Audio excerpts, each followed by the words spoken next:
ఏనుగు డాక్టర్ తమిళ రచయిత జయమోహన్ గారి యానై డాక్టర్ కథకు తెలుగు అనువాదం. తెలుగులోకి అనువదించిన రచయిత అవినేని భాస్కర్ గారు. టెలిఫోన్ మోగుతోంది.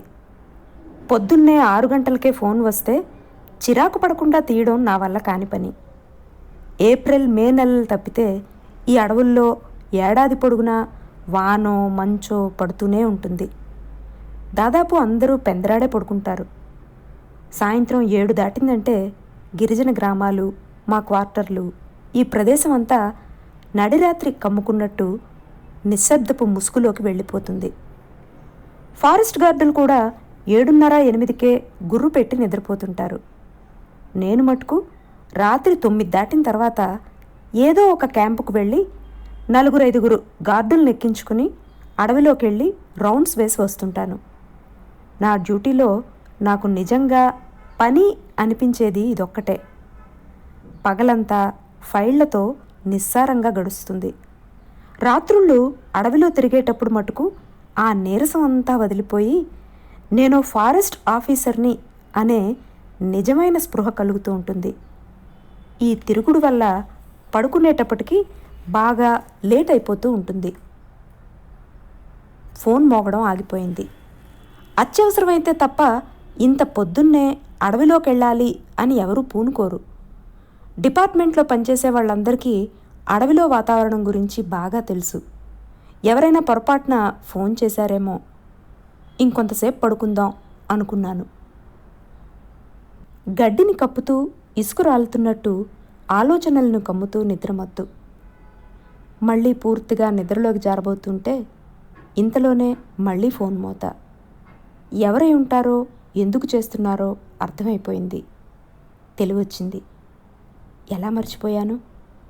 ఈ మగత నిద్రలో నా మనసు అన్ని రొటీన్ పనుల గురించే ఆలోచిస్తోంది.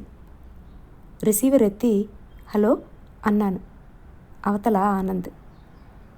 ఇంకా నిద్ర లేవలేదారా? లేదు, రాత్రి లేట్ అయింది. బాగా చలిగా ఉంది. రగ్గులాగి కప్పుకుని కుర్చీలో కూలబడి చెప్పరా అన్నాను. నిన్న కల్చరల్ మినిస్టరే ఫోన్ చేసి కలవడానికి కుదురుతుందా అని అడిగాడు. నాకు అప్పటికే క్లూ దొరికింది. వెంటనే వెళ్ళి కలిశాను. లాన్లో కూర్చుని స్కాచ్ తాగుతూ మాట్లాడుకున్నాం. ఆయన ఇంప్రెస్ అయ్యాడు. కమిటీలో అందరూ ఆశ్చర్యంతో పులకించిపోయారట. ఒకసారి పెద్ద ఆయన్ని నేరుగా కలవడం వీలవుతుందా అని అడిగాడు. ఎందుకు సార్, అవార్డు ఇస్తే తీసుకోవడానికి ఆయనే ఇక్కడికి వస్తారు కదా అన్నాను. అలా కాదు, ఆయన పనిచేస్తుంటే చూడాలనుంది నాకు అన్నాడు. మీకెప్పుడు వీలవుతుందో చెప్పండి, నేను ఏర్పాటు చేస్తానన్నాను. సో అయితే ఏంట్రా? అయితే అంతా కన్ఫర్మ్ అయిపోయింది. లిస్ట్ నిన్న మినిస్టర్ ఆఫీస్లో ఓకే అయ్యి ప్రెసిడెంట్ సంతకానికి వెళ్ళిపోయింది. మోస్ట్లీ ఈరోజు పొద్దున్నే ప్రెసిడెంట్ టేబుల్ మీదకి వెళ్ళిపోతుంది. మధ్యాహ్నం 1 గంటకు అంతా పూర్తవుతుంది. ప్రెసిడెంట్ ఈ మధ్య భోజనం తర్వాత ఆఫీస్కి రావటం లేదట. సాయంత్రం 4 ప్రెస్ రిలీజ్ ఇచ్చేస్తారు. సాయంత్రం న్యూస్లో వచ్చేస్తుంది. నా ఒళ్ళంతా బుడగలుగా మారి నేను ఎగిరిపోతున్నట్టు అనిపించింది. రేయ్ ఉన్నావా అన్నాడు ఆనంద్. నా గొంతులో ఒక పెద్ద బుడగ అడ్డం పడి పగిలింది. గొంతు సవరించుకున్నాను.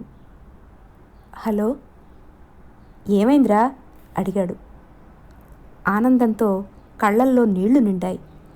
వణుకుతున్న గొంతుతో థ్యాంక్స్ రా రియల్లీ అన్నాను. ఏంట్రా? నన్ను నేను కూడదీసుకున్నాను. కొన్ని క్షణాల్లో ఏడుపు ఆగకుండా తన్నుకొచ్చేసింది. వెక్కిళ్ళు ఆగి కుదుట పడ్డాక థ్యాంక్స్ రా, నేనెప్పటికీ మర్చిపోను. దీనికోసం ఎంతో. సరే పోన్లే, నేనిప్పుడు ఏం చేస్తే ఏంటి? ఈ పని అవడం అసాధ్యం అనుకున్నా. నిజంగా ఎలా చెప్పాలో కూడా తెలియడం లేదురా అన్నాను. హఠాత్తుగా ఒక పెద్ద నీటి కుండ తల మీద బోర్లించినట్టయి చల్లటి నీరు జలపాతంలా నా మీద నుండి కారుతున్న భావన. లేచి చేతులు బారజాపి అరవాలని, దేన్నైనా గట్టిగా లాగిపెట్టి కొట్టాలని, ఈ గదంతా గంతులెయ్యాలని ఉంది. ఏమైందిరా? వాడి గొంతులో ఆదుర్త. ఏం కాలేదు. నా ఏడుపు నవ్వుగా మారింది. లేచి నిల్చుని డ్యాన్స్ చెయ్యాలనుంది. చెయ్యి మరి, వద్దందెవరు అని వాడు నవ్వాడు. బాగుంది. నిజానికి నేను కూడా అదే మైండ్ సెట్లోనే ఉన్నాను. నిన్న రాత్రి రావడానికి నాకు కూడా 11 దాటింది. రాగానే నీకు 4-5 సార్లు ఫోన్ చేశాను, నువ్వు తీయలేదు. రౌండ్స్కి వెళ్ళాను, అదే అనుకున్నాను. అందుకే పొద్దున్నే కాల్ చేశాను. టూ ఎర్లీ అని తెలుసు, అయినా కాల్ చేయకుండా ఉండలేకపోయాను. నిజానికి నిన్నంతా సరిగ్గా నిద్రపోలేదు. ఫైనల్ కాకుండా ఎవరితోనూ పంచుకోలేం కదా. You did a great job. సరేలేరా, ఇదే మన ఉద్యోగం. మనకు జీతం ఇచ్చేదే ఎందుకు? రోజూ చేసేది మన చదువుకు ఇష్టాలకు సంబంధం లేని చాకరీ. మనం చదువుకున్న దానికి సూట్ అయ్యే పని ఎప్పుడో ఒకసారి మాత్రమే చేస్తున్నాం అనిపిస్తుంది. నిజానికి ఈ అవకాశం కల్పించినందుకు నేనే నీకు థ్యాంక్స్ చెప్పాలి. చాలా తృప్తిగా ఉందిరా. ఆనంద్ గొంతులో మార్పు. జాగ్రత్త రోయ్, ఏడుస్తున్నావా ఏ? నవ్వాను.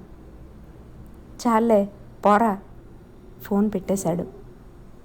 కాసేపు ఏం చేయాలో తోచక అలా కూర్చునే ఉండిపోయాను.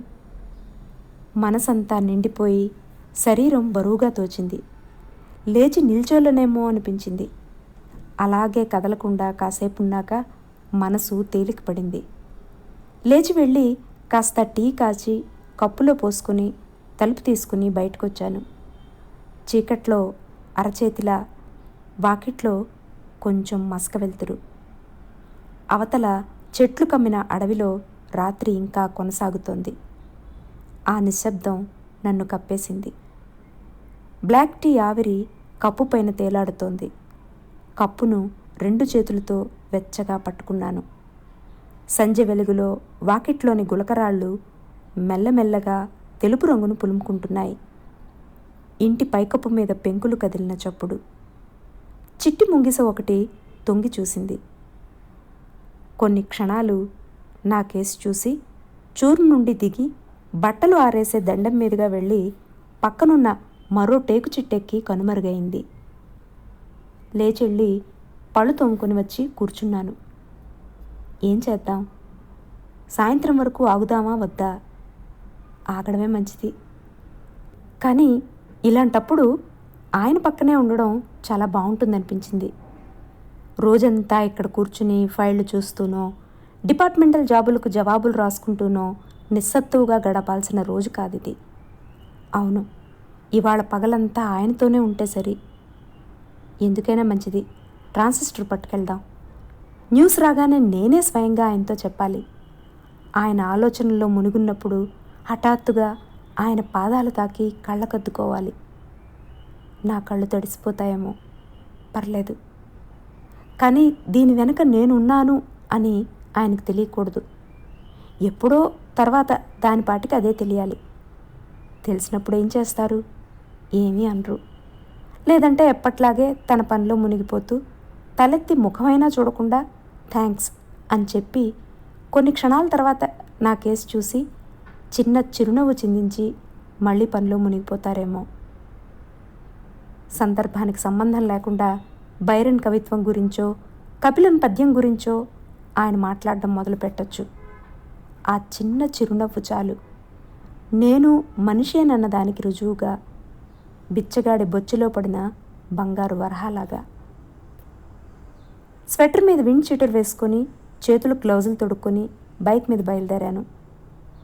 కాటేజీల దగ్గర 10-15 మంది టూర్కు వచ్చిన కుర్రాళ్ళు స్వెట్టర్లు మంకీ క్యాప్లు వేసుకుని నిల్చుని ఉన్నారు.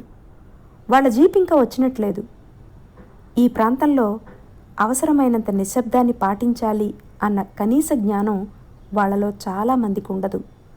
కళ్ళు తాగిన కోతుల్లా అటూ ఇటూ గెంతుతూ అరుస్తూ ఉంటారు. అడవిదారిలోకి మళ్ళాను. పైన దట్టమైన ఆకుల నుంచి మంచు కరిగి నీటి చుక్కలు రాలుతున్నాయి. ఎండుటాకులు కప్పిన బాటలో మోటార్ సైకిల్ చక్రపు చప్పుడుకు దారికిరువైపులా ఉన్న పొదల్లోని చిన్న చిన్న జంతువులు మేలుకుని పరుగులు తీస్తున్నాయి.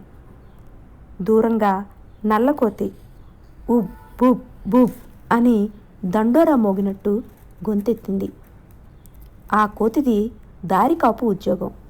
అన్నింటికంటే ఎత్తైన చెట్టు ఎంచుకొని దాని పై కొమ్మ మీద కూర్చుని 4 దిక్కులు చూస్తూ దారి కాస్తూ ఉంటుంది. ఆ చెట్టు దగ్గరకు వచ్చే కొద్దీ ఉబ్ ఉబ్ శబ్దం ఇంకా ఎక్కువగా వినిపించింది. కింది కొమ్మల్లో ఉన్న నల్ల కోతులన్నీ పై కొమ్మలకు ఎక్కడం చూశాను.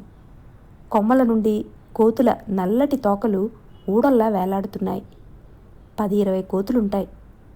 అన్నీ నాకేసి చూస్తున్నాయన్న భావన కలిగింది. నేను దాటుకుని వెళ్ళగానే సన్నని గొంతుతో దారికాపు కోతి ఆగి ఆగి ఏదో సంకేతం పంపింది. ఇంతకుముందు దాని అరుపు విని దాక్కున్న పిరికి జింకలన్నీ పొదల నుండి బయటకొచ్చి మళ్ళీ ఆకులు నమలడం మొదలుపెట్టాయి. Check dam దాటాను. నీటి మీద ఆవిరి బద్ధకంతో ఒళ్ళు విరుచుకుంటోంది. పక్కకి చీలిన నల్లటి రాళ్లు పరిచిన బాట దాదాపు 100 ఏళ్ల క్రితం బ్రిటిష్ వాళ్ళు గుర్రాల మీద వెళ్ళడానికని వేసింది. దానిపైన జీపు కష్టం మీద వెళ్తుంది కానీ బైకు ముందుకు పోదు. బైకు దిగి నడక సాగించాను. 4 ఏళ్ల క్రితం ఈ బాట చివరున్న కొండలోయలోనే మొదటిసారి ఏనుగు డాక్టర్ అని అందరూ పిలిచే డాక్టర్ కృష్ణమూర్తిని కలిశాను. నేను ఫారెస్ట్ డిపార్ట్మెంట్లో చేరి అప్పటికి 2 ఏళ్లే అయింది. 1 ఏడాది కున్నూరు, 8 నెలలు కళక్కాడు, 2.5 నెలలు కోయంబత్తూరులో ఉద్యోగం చేసి అప్పుడే ఈ నీలగిరిలోని టాప్ స్లిప్ ప్రాంతానికి వచ్చాను. ఆఫీస్ వ్యవహారాలు అర్థం చేసుకోవడానికే 4 రోజులు పట్టింది నాకు. ఓ రోజు పొద్దున్నే నేను ఆఫీస్కి బయలుదేరే లోపలే మారిముత్తు ఇంటికొచ్చి చెప్పిన వార్తతోనే మొదలైంది నా అసలు పని. కొండలోయలో ఒక ఏనుగు శవం పడి ఉండడాన్ని రౌండ్స్కి వెళ్ళిన గార్డులు చూశారట. పై అధికారులు సహాయకులతో తెల్లవారుజామునే లోయలోకి వెళ్ళిపోయారట. నేను స్నానం చేసి బట్టలు తొడుక్కొని జీప్ వేసుకుని ఆ స్థలానికి చేరుకోవడానికి కొంచెం ఆలస్యమైంది. నాకు మారిముత్తు ఎందుకంత తొందరపడుతున్నాడో అర్థం కావడం లేదు. నెమ్మదిగా దారి పక్కన పచ్చిక మేస్తున్న అడవి ఎద్దుల్ని, ఎనుముల్ని చూసుకుంటూ చిందరవందరగా రాళ్ళు లేచిపోయిన ఆ ఎగుడు దిగుడు గుర్రాల బాటలో కుదుపులు భరిస్తూ నేను ఆ ప్రదేశానికి చేరుకునేసరికే అందరూ అక్కడ ఉన్నారు. ఎవరెవరొచ్చారు అని అడిగాను. డియాపు అయ్యగారు ఉన్నారు సార్, ఇక్కడ గెస్ట్ హౌస్లోనే ఉన్నారు. ముందే ఏనుగు డాక్టరు వచ్చుంటారు సార్. ఆయన పైన ఏనుగుల క్యాంప్లోనే ఉంటారు సార్. ఆయనే ముందుగా వస్తారు. అవును సార్. డియాపు అంటే డిస్ట్రిక్ట్ ఆఫీసర్ అని అర్థమైంది.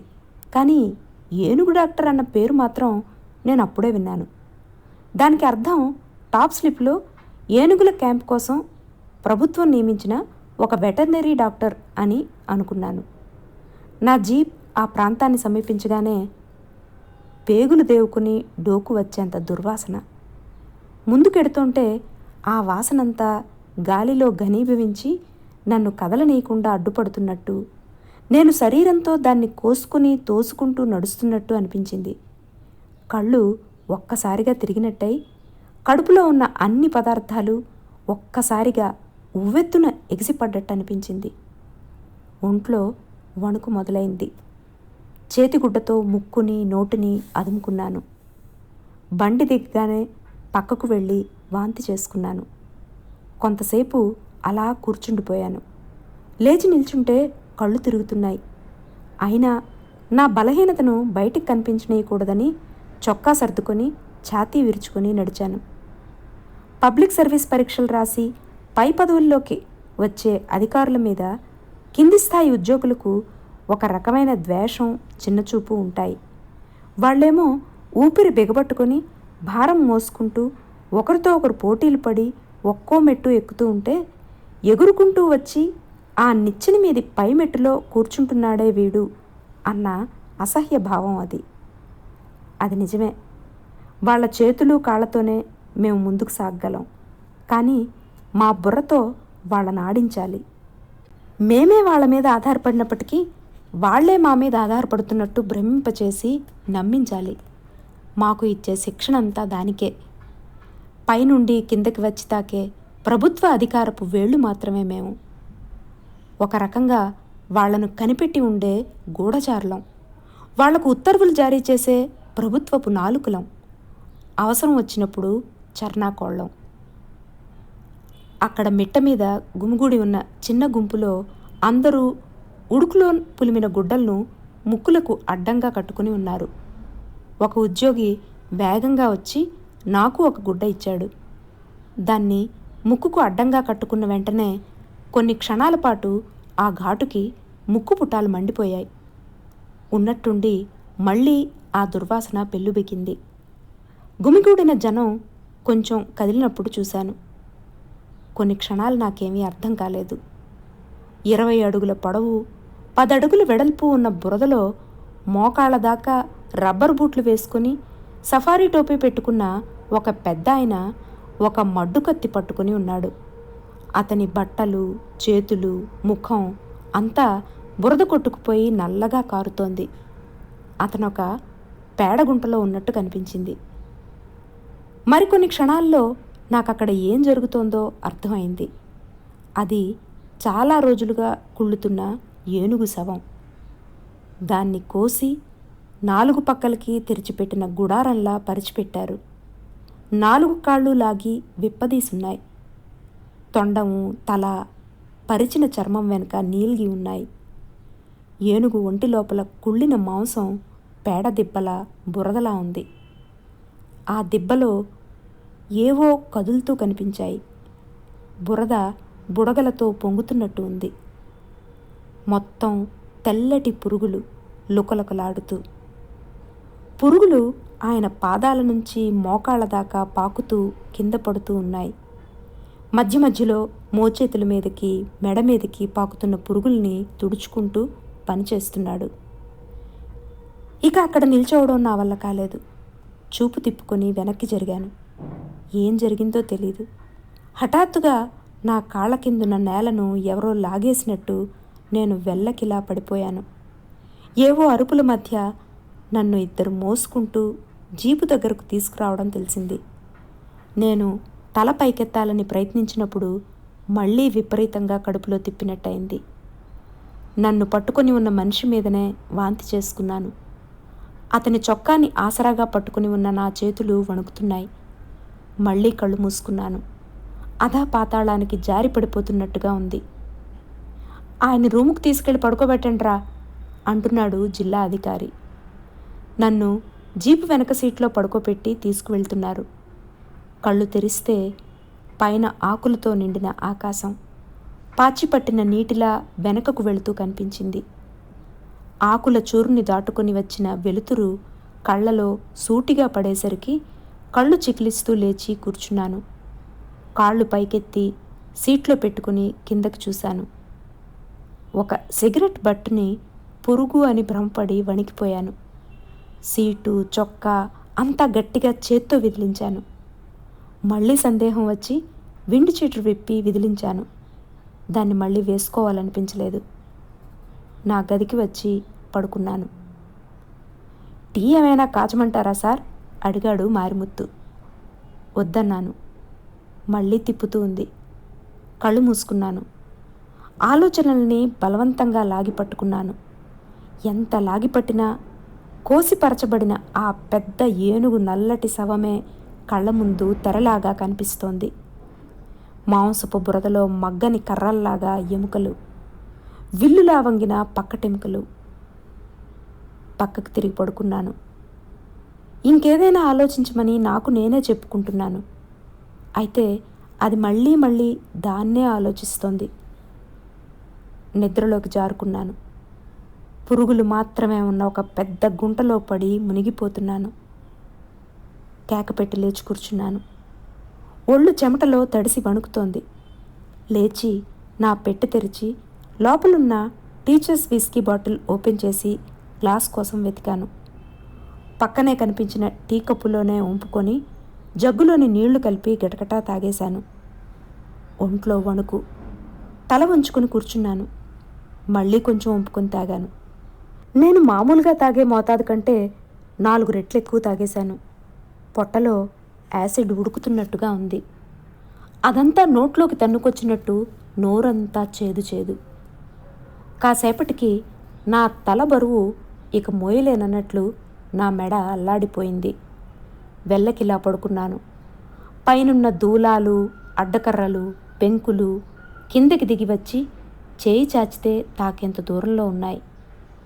నా చేతులు, కాళ్ళు నా ఒంటి నుండి ఊడిపోయినట్టు కదలికలు లేకుండా పడి ఉన్నాయి. రెప్పలను లక్కతో అంటించినట్టు నిద్ర తన్నుకొచ్చింది. పురుగొకటి నా మీదెక్కి నా ముఖాన్ని తాకినప్పుడు మెలకువ వచ్చింది. నోరు చేదుగా ఉంది. లేచి కాస్త నీళ్లు తాగుదాం అనుకున్నాను. ఆ ఆలోచనకు ఒంటికి సంబంధమే లేనట్టుంది. నడిజాము, తలుపు వేసి ఉంది. మారిముత్తు నా మంచానికి దోమతెర కట్టి వెళ్ళినట్టున్నాడు. లేచినప్పుడు కాళ్ళు రబ్బరు కాళ్ళలా ఊగాయి. పడిపోతానేమోనని గోడని పట్టుకునే బాత్రూంకి వెళ్ళాను. మళ్ళీ గోడ పట్టుకునే వంటగదికి వెళ్ళాను. భోజనం మూత పెట్టి ఉంది. ప్లేట్ తీసి చూస్తే ఆకలి తెలిసింది. తెచ్చి డైనింగ్ టేబుల్ మీద పెట్టుకుని తినసాగాను. 4వ ముద్ద నోట్లో పెట్టుకుంటుండగా అన్నమంతా తెల్లటి పురుగుల్లా కనిపించింది. గబుక్కున తింటున్న అన్నం మీదే వాంతి చేసుకున్నాను. ప్లేట్ తీసుకెళ్ళి సింక్లో పడేసి నోరు కడుక్కొని వచ్చి కూర్చున్నాను. తల మీద టపటపా కొట్టుకున్నాను. వెంటనే కారు వేసుకుని పొళ్ళార్చికి అక్కడి నుండి తిరునల్వేలి వెళ్ళి నాంగునేరు చేరుకుని అమ్మ ఒడిలో తలవాల్చుకుని పడుకోవాలి అనిపించింది. తలను గట్టిగా ఊపుకున్నాను. ఏంటి నరకం, చచ్చిపోతున్నాను అని గట్టిగా అరిచాను. కళ్ళల్లో నీళ్లు తిరిగాయి. ఆవేశంగా లేచి మిగిలిన విస్కీని నీళ్లతో కలిపి పొట్ట, రొమ్ము, ముక్కు, చెవులు మండుతున్నా, కళ్ళల్లో నీళ్ళొస్తున్నా వైరాగ్యంగా తాగేశాను. మంచం మీద కూర్చుని నిద్ర కోసం చూశాను.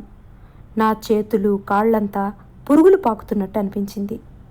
జ్వరంలా కాగిపోతున్న ఒంటిని ఒక్కో పురుగు చల్లగా తాకి నన్ను విదిలించుకునేలా చేస్తోంది. పరుపంతా పురుగులతో నిండిపోయినట్టు అనిపిస్తోంది. పురుగుల గుంటలో పడి మునిగిపోయాను.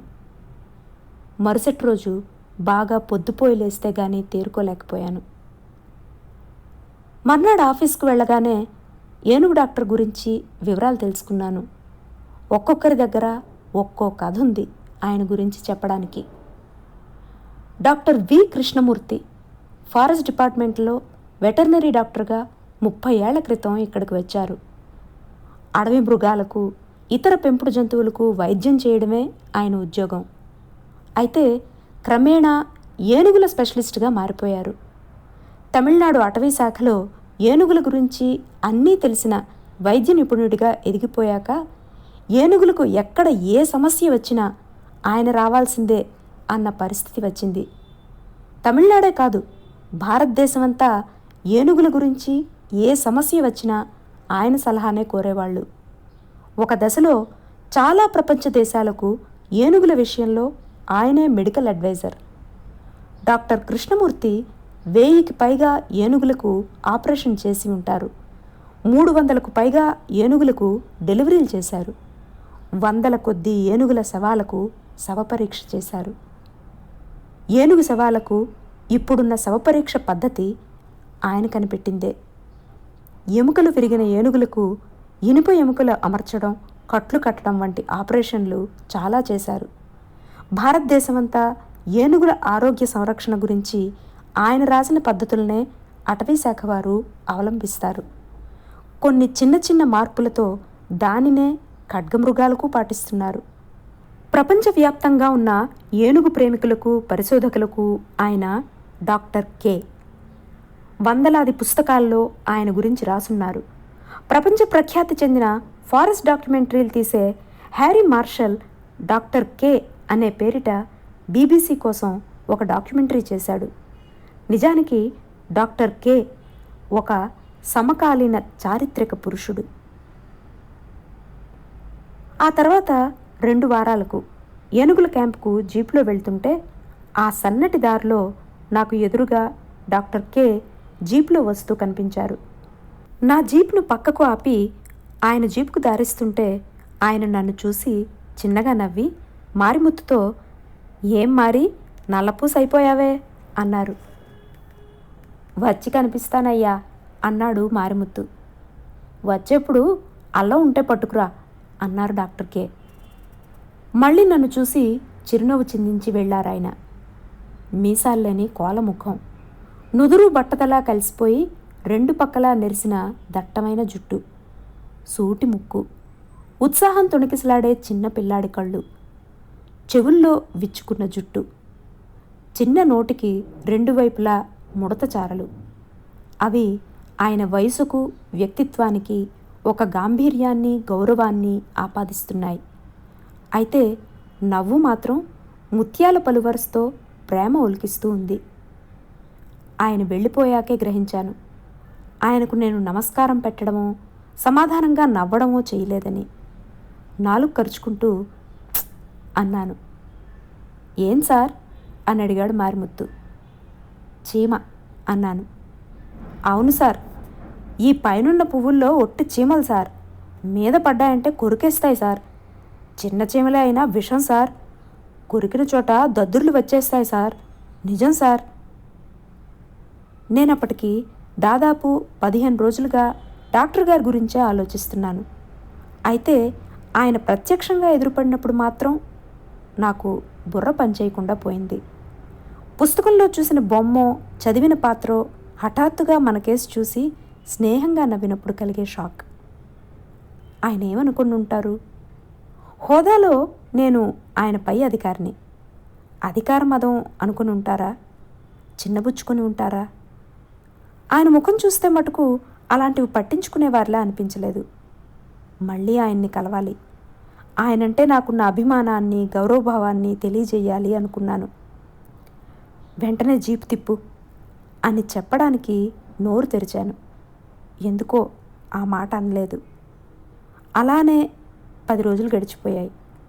ఆ 10 రోజులు మనసులో 100 సార్లు వందలాది మాటలతో ఆయనకి క్షమాపణలు చెప్పుకున్నాను. అయితే ఆయన్ని నేరుగా కలిస్తే మాట్లాడగలను అనే అనిపించలేదు. 2 సార్లు ఆయన ఇంటి దాకా వెళ్ళి తిరిగి వచ్చేశాను. నా ఈ మొహమాటం దేనివల్ల అన్నది నాకే తెలియడం లేదు. అడవిలో ఏనుగు డాక్టర్ అంటే అందరికీ అభిమానం చనువు ఉన్నాయి. చాలామంది ఆయన దగ్గరే జ్వరానికి దెబ్బలకి మందులు తీసుకుంటున్నారు. రోజు పొద్దున్నే పాత కంబళ్ళు కప్పుకున్న గిరిజన ముసలమ్మలు చేతిలో సీసాలతో మందుల కోసం ఆయన ఇంటి వైపుకు వెళ్తుండటం చూశాను. ఈ ముసలాళ్లకు ఏ రోగమూ రుష్టు లేదు సార్, ఏనుగు డాక్టర్ ఇచ్చే రొట్టెలు చక్కెర పొడి రుచి మరిగారు సార్, వాటి కోసమే వెళ్తారు సార్ వీళ్ళంతా, నిజం సార్ అన్నాడు మారిముత్తు. ఆఫీస్ క్లర్క్ షణ్ముఖం వాడికి వంత పాడుతూ, కరెక్టే సార్, ఆయన వీళ్ళను పరామర్శించి మంచి చెడులు అడిగి కనుక్కుంటారు సార్. వీళ్ళు కష్టసుఖాలు చెప్తే ఆయన నెమ్మదిగా విని 4 మంచి మాటలు చెప్పి పంపిస్తాడు సార్. దానికోసం వెళ్తున్నారు. అయితే మంచి హస్తవాసి ఉన్న డాక్టర్ సార్. నాకు కాల్లో ఒకసారి గడ్డ వస్తే దాన్ని చిదిపి మందు పెట్టి బాగు చేశారు సార్ అన్నాడు. అవన్నీ పశువులకు వేసే మందులు సార్ అన్నాడు మారిముత్తు. అరే నిజం సార్, చాలా వరకు మనుషులకి గొడ్లకి ఒకే మందే ఇస్తారు సార్. డాక్టర్ డోసు తగ్గించి ఇస్తాడు సార్. కొన్నిసార్లు ఊరికే మంచినీళ్ళ సూది వేసి సొంటి మిరియాలు పసరాకులు ఇచ్చి పంపిస్తుంటారు సార్ అన్నాడు షణ్ముఖం. ఏనుగు డాక్టర్ అంత పెద్ద ఏనుగులకే మందులు ఇస్తున్నారు, ఇంతటి మనుషులకు ఇవ్వడం ఆయనకు ఒక లెక్క సార్. ఏనుగు పెద్దదా మనిషి పెద్దా సార్, మీరు చెప్పండి అన్నాడు మారిముత్తు. ఒకసారి ఆయన జీప్ రోడ్డు మీద వెళ్తుంటే ఉద్యోగుల క్వార్టర్స్లో ఉండే పిల్లలు ఏనుగు డాక్టర్ ఏనుగు డాక్టర్ అని కేకలేస్తూ జీప్ వెనుక పరుగులు తీయడం చూశాను. ఆయన జీప్ ఆపి ప్రతి పిల్లని పలకరిస్తూ ఏదో అడుగుతుంటే మెలికలు తిరిగిపోతూ చేతులు ఊపుతూ ఒకరినొకరు తోసుకుంటూ జవాబులు చెప్తున్నారు ఆ అల్లరి మూక. మధ్యలో కేరింతలు, గట్టిగా నవ్వులు. నేను దూరంగా నిల్చొని ఆయన అక్కడి నుంచి వెళ్లే వరకు ఆగి అదంతా చూశాను. ఆయన నిరాడంబరత, అంకిత భావం, వీటి గురించి వింటున్న కొద్దీ ఆయన మీద గౌరవం పెరిగిపోసాగింది. ఆయన్ని కలవాలంటే చిన్నపాటి బెరుకు మొదలైంది. నాకు తెలియని ఒక చారిత్రక కాలంలో ఉండి నేను ఆయన్ని చూస్తున్నానన్న భావన. అశోకుడో, అక్బరో, గాంధీనో నాతో మాట్లాడుతున్నట్టు. ఈ బెరుకును ఎలా ఎదుర్కోవాలి? నా దగ్గర సరైన మాటలు లేవు. అయితే ఆయనతో మాట్లాడడానికి నేను మాటలు తయారు చేసుకున్నాను. నా ఊహాలోకాలలో ఆయనను రకరకాలుగా కలిశాను, రకరకాలుగా పరిచయం చేసుకున్నాను. చివరికి అర్థమైంది, కాకతాళీయంగానే ఆయనను కలవగలను తప్ప ప్రయత్నించి కాదు. చివరకు అలానే జరిగింది. ఒకరోజు జీప్ దిగి అడవిని అలా చూస్తూ ఉన్నప్పుడు పైన తలమీదుగా రివ్వున పెద్ద శబ్దం వినిపిస్తే పైకి చూశాను. Great Hornbill. ఆశ్చర్యపోయి అలా ముందుకు అడుగులేశాను. చాలా ఎత్తైన కొమ్మ మీద వాలి ఉంది. ఆ పక్షి గురించి విన్నాను కానీ ఎప్పుడూ చూడలేదు. తెల్ల పంచెకు పైన నల్ల కోటు వేసుకున్న బట్టతల మనిషి లాంటి పక్షి. బాపు గీసే ముసలి ప్లేడర్ బొమ్మ గుర్తుకొచ్చింది. పెద్ద గిన్నె కోడి అంత ఉంది. ఎగురుకుంటూ వచ్చి కొమ్మ మీద కూర్చున్నప్పుడు దాని రెక్కల వెడల్పు చూసి ఆశ్చర్యపోయాను. పెద్ద కొబ్బరి చిప్పని బోర్లా పెట్టినట్టు ఉన్న ముక్కుతో కొమ్మ మీద కూర్చుని గ్యావ్ అని నెమ్మదిగా అరిచింది. గ్రేట్ హార్న్బిల్ ఎప్పుడూ జంటతోనే ఉంటుందని తెలుసు. పైనున్నది మగపక్షి. ఇక్కడ ఎక్కడో ఆడపక్షి ఉంటుంది. 4 వైపులు వెతికాను, కనిపించింది. ఆడపక్షి పొదలో చప్పుడు చేయకుండా కూర్చుని ఉంది. అంత స్పష్టంగా కనిపించడం లేదని అవతల వైపుకు నడిచాను. ఏం జరిగిందో తెలియలేదు. కరెంటు షాక్ కొట్టినట్టయింది. నా మోచేయి మీద మంట మొదలైంది. దురద, మంట, నొప్ప అని తెలియని వింత బాధ. నా పక్కనున్న చెట్టును చూడగానే అర్థమైంది. మందారం ఆకు ఆకారంలో సన్నటి వెంట్రుకల్లాంటి ముళ్లతో నిండిన ఆకులు. దురదగొండి మొక్క. ఏం చెయ్యాలో అర్థం కాలేదు. మామూలుగా దురదగొండి 3 అడుగులు ఎత్తే ఉంటుంది. ఇదేమో పొడవుగా పెద్ద ఆకులతో ఉంది. వేరే ఏదైనా విషపు మొక్క? ఒళ్ళంతా దురద పుడుతోంది, దద్దుర్లు కూడాను. దురద కంటే భయం ఎక్కువైంది. గాబరా పడుతూ పక్కనే ఉన్న క్వార్టర్స్కి వెళ్ళి మారిముత్తును కలిశాను. ఏనుగు డాక్టర్కి చూపెడదాం సార్ అన్నాడు. వేరే డాక్టర్ దగ్గరికి వెళదామా అన్నాను. అలా అయితే మనం ఊర్లోకి వెళ్ళాలి సార్. ఈయనైతే ఇక్కడే ఉన్నారు. 5 నిమిషాల్లో కలిసి సూదేసుకోవచ్చు. మీరేమో టౌన్ నుండి వచ్చారు, మేము ఇక్కడే పడున్నాము. మాకేమీ అయ్యేది లేదు సార్. పోదాం రండి సార్ అన్నాడు. నేను వద్దు అని స్పష్టంగా చెప్పేలోపే జీప్ ఎక్కించి డాక్టర్ కే దగ్గరకు తీసుకెళ్ళిపోయాడు. అది మంచికే అనుకున్నాను. ఇప్పుడు ఆయన్ని కలుసుకోవడానికి ఒక కారణం దొరికింది. డాక్టర్ని కలుసుకోవడానికి రోగికి ఓ హక్కంటూ ఉంది కదా. అయితే మనసులో మటుకు అలజడి మొదలైంది. ఆ సమయంలో నా ఒంటి దురదలు, మంటలు అన్నీ కాసేపు మర్చిపోయాను. అనుకున్నట్టే డాక్టర్ కే ఆయన క్లినిక్ అనబడే ఒక రేకుల కొట్టంలోనే ఉన్నారు. 4-5 జింకలు ఒక చిన్న కంచెలో నిలకడ లేకుండా తిరుగుతున్నాయి. బయట ఏనుగొకటి చెరుకు మోపు నుంచి ఒక్కో గెడ లాక్కుంటూ కాలి కింద అదిమి పెట్టి విరుచుతూ నెమ్మదిగా తింటూ ఉంది. దాని పక్కనే మావటి బెంచి మీద నిద్రపోతున్నాడు. డాక్టర్ కే గొంతు కూర్చుని శ్రద్ధగా ఏదో ద్రవాన్ని పిపిట్లోకి తీసుకుంటూ ఉన్నారు. నన్ను చూడగానే తలపైకెత్తి చిరునవ్వు చిందించి చేస్తున్న పనిని కొనసాగించారు. డాక్టర్ అయ్యా ఉన్నారా? ఆఫీసర్ గారిని దురదగొండు కొరికేసింది.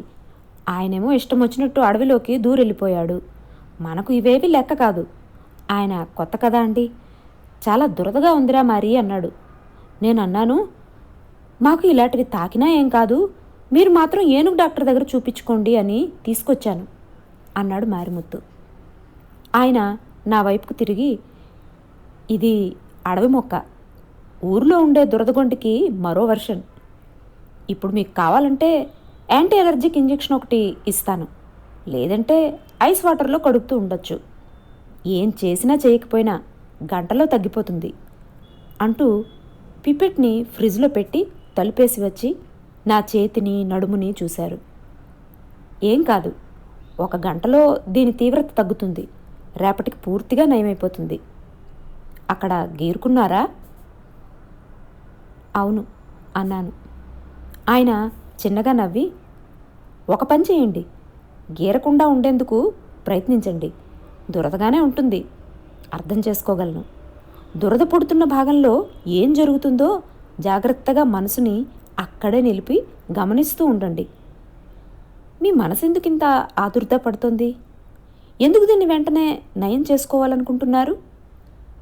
ఇలాంటివన్నీ ఆలోచించండి, సరేనా? ఇవన్నీ కాదు కానీ ఇప్పటికిప్పుడే ఇంజెక్షన్ కావాలంటే ఇస్తాను, ఇఫ్ యూ ఇన్సిస్ట్ అన్నారు. లేదు సార్, అవసరం లేదు, మీరు చెప్పిన విధంగా ప్రయత్నిస్తాను. గుడ్, రండి టీ తాగుదాం. ఈ జింకలకి ఏమైంది అని అడిగాను. ఏదో ఇన్ఫెక్షన్, అందుకే పట్టుకుని తీసుకురమ్మన్నాను. 4-5 రోజుల్లో ఏంటి అనేది చూడొచ్చు. ఇప్పుడే శాంపిల్స్ తీశాను. కోయంబత్తూరుకు పంపించి కల్చర్ టెస్ట్ చేసి చూడాలి. మీరు దక్షిణాది వారా? అవును, తిరునెల్వేలి వైపు, నాంగునేరి. మా అమ్మ వాళ్ళ పుట్టిల్లు అక్కడే, నవతిరుపతుల్లో ఒకటి. అక్కడున్న పెరుమాళ్ళకు కూడా మంచి పేరు ఒకటి ఉంది, చెప్తానుండండి. ఘనమకర కుండల కర్ణనాథుడు. దక్షిణ తిరుప్పేరే, 108 దివ్య దేశాల్లో ఒకటి కూడాను. అవును, వెళ్ళారా? చాలాసార్లు. బాగా పురాతనమైన క్షేత్రం. ఎస్, ఒక అగ్రహారం కూడా ఉంది. ఇప్పటికీ ఊరు అలానే ఉంది, పెద్దగా మారలేదు.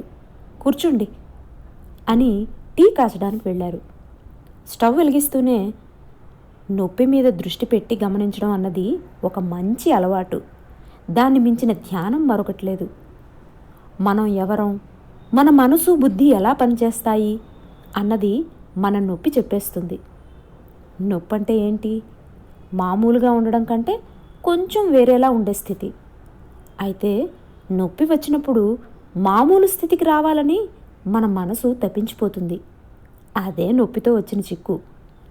నొప్పి మీద దృష్టి పెట్టి గమనిస్తే చాలు, సగం నొప్పి పోతుంది. వెల్, భరించలేనంతగా హింసించే నొప్పులు ఉన్నాయి, కాదన్ను. కానీ మనిషి ఏ రకంగానూ గొప్ప కాదు, హీఈస్ జస్ట్ అనదర్ యానిమల్ అని తెలిసేటట్టు చేసేవి అలాంటి నొప్పులే అని చెప్పుకుపోయారు. బ్లాక్ టీ కాస్తూ కూర్చుని అలానే మాటలు కొనసాగించారు. నిజానికి మనిషే అన్నిటికన్నా బలహీనమైన జంతువు. రోగాన్ని, నొప్పిని భరించడంలో జంతువులు చూపించే ఓర్పుని, గాంభీర్యాన్ని చూస్తే కళ్ళల్లో నీళ్లు తిరుగుతాయి. ప్రాణం పోయేంత నొప్పి ఉన్నా ఏనుగు ఏడవదు, అల్లాడిపోదు. కళ్ళు మాత్రం సగం మూసుకొని ఉంటుంది. దాని శరీరంలో అక్కడక్కడ సన్నటి వణుకు కనిపిస్తుంది, అంతే. నిజానికి ఏనుగుకు మత్తుమందు ఇవ్వకుండానే సర్జరీ చేయొచ్చు, అంత ప్రశాంతంగా సహకరిస్తుంది. కానీ అలా చెయ్యం. What a being! దేవుడు ఏనుగులను తను మంచి క్రియేటివ్ మూడ్లో ఉన్నప్పుడు సృష్టించి ఉంటాడు. చాలామంది చెప్పారు, ఆయనతో మాట్లాడడం మొదలు పెడితే 4వ వాక్యానికల్లా ఏనుగు గురించి ప్రస్తావన తీసుకొచ్చేస్తారు అని. నాకది గుర్తుకు రాగానే చిన్న నవ్వు వచ్చింది. ఏనుగే కాదు, చిరుతలు, అడవి గేదెలు కూడా అంతే. అవును, ఆవు ఈనేటప్పుడు చూశాను, కళ్ళు మాత్రం అటు ఇటు తిప్పుతూ తల వంచుకొని నిల్చుని ఉంటుంది. అవును, అవన్నీ జీవితంలో జరిగే సహజమైన సంఘటనలేనని వాటికి తెలుసు. మనిషే గోల చేసేస్తాడు. మందు ఎక్కడా, మాత్ర ఎక్కడా అని గగ్గోలు పెట్టేస్తాడు. చేతికి దొరికిన దాన్ని తినేసి మరో రోగాన్ని తెచ్చుకుంటాడు. Man is a pathetic being. మీకు పుస్తకాలు చదివే అలవాటుందా? ఉంది అన్నాను. You should read Gandhi. ఈ జనరేషన్ ఆలోచనలను ప్రభావితం చేయగలిగే శక్తి గల ఒకే ఒక థింకర్ ఆయన. ప్రతి విషయం మీద ఒరిజినల్గా ఏదో ఒకటి చెప్పి వెళ్ళారు. నా ఫేవరెట్ గాంధీ, అరవిందో. ఆ పైన చేతికి దొరికే పుస్తకాలన్నీ అంటూ నా చేతికి టీ కప్పు ఇచ్చారు. నాకు ఒంట్లో వణుకొచ్చింది. టీ కప్పు చేతిలో పట్టుకోవడానికే ఏదోలా ఉంది. కప్పు బయటంతా మురికిగా ఉన్నట్టు అనిపిస్తోంది. ఒక క్షణం కళ్ళు మూసుకుంటే పురుగులు తిరుగుతున్నట్టు భ్రమ. చిచి, నా మనసెందుకు ఇలా ఆలోచిస్తోంది? ఆయన డాక్టర్, మందులతో చేతులు కడుక్కోవడం తెలిసినవారు. పైగా ఆయన ఆ శవపరీక్ష చేసి నెల దాటింది. లేదు, అదంతా సరే. ఆయన వేళగోళ సందుల్లో ఆ మురికి ఉంటే ఇలా ఎలా ఆలోచిస్తున్నాను నేను? ఏమైంది నాకు? పింగాణి కప్పు మీదున్న నల్లటి చుక్కని చేత్తో రుద్దాను. ఎందుకో తాగాలంటే మనసు ఒప్పుకోవడం లేదు. ఇది ఆయన గమనిస్తున్నారా? ఇదొక మానసిక రుగ్మత. కాదు, ఈయనకు అసహ్యాలుండవు, జుగుప్స కలగదు. కాసేపటి క్రితం కూడా ఏదైనా ఒక జంతువు రసిగడ్డనో పుండునో చీరి ఉంటారు. చేతులు కడుక్కున్నారా? అవును, కడుక్కున్నారు. అయితే మటుకు కళ్ళు మూసుకొని టీ కప్పు నోట్లో కొంపేసుకొని గటగటా తాగేశాను. గొంతులో మంట. ఓ మై, చల్లారిపోయిందా? ఇంకొకటి కాచనా వేడిగా? వద్దు, చాలు. నేనే వేడిగా తాగుతాననుకుంటాను, మీరు నాకంటా వేడిగా తాగేలా ఉన్నారు. ఆ వేడి టీ నా నరాల్లోకి వెళ్ళాక నా ఒళ్ళంతా ఒక ఆలోచన మొదలైంది. ఎందుకింత జుగుప్స? నా ఒంటిలో ఉన్నది అదే రసి మాంసమే కదా. శ్లేష్మాలు, ద్రవాలు, మలం, మూత్రం, నేను అంతే కదా. అయితే మీరు ఆ రోజు కళ్ళు తిరిగి పడిపోయారు కదా అని అడిగారు డాక్టర్కే. మనసులు చదివేసే ఆయన విద్యకు ఆశ్చర్యపోతూ అవును సార్ అన్నాను. అడవిలో చనిపోయే ప్రతి జంతువుని పోస్ట్ మార్టం చేసి తీరాల్సిందే అని నేను 30 ఏళ్లుగా పోరాడుతూనే ఉన్నాను. శవం ఎంత కుళ్ళిపోయి దొరికినా సరే అది వరకు అలా చేసేవాళ్ళు కాదు. పెద్ద జంతువుల మరణాల్లో ప్రతి 3 ఒకటి హత్యే, మనిషి చేసే హత్య అని కొనసాగించారు. ఒకప్పుడు అంటువ్యాధిని పసిగట్టేలోపే సగం జంతువులు చచ్చిపోయేవి అని బాధపడ్డారు. బాగా కుళ్ళిపోతే అడిగాను నేను. ఏదైనా ఒక ఎవిడెన్స్ ఖచ్చితంగా దొరుకుతుంది. కనుక్కోవడానికి ఒక మెథడాలజీ ఉంది. I wrote it. తెలుసు డాక్టర్ అన్నాను.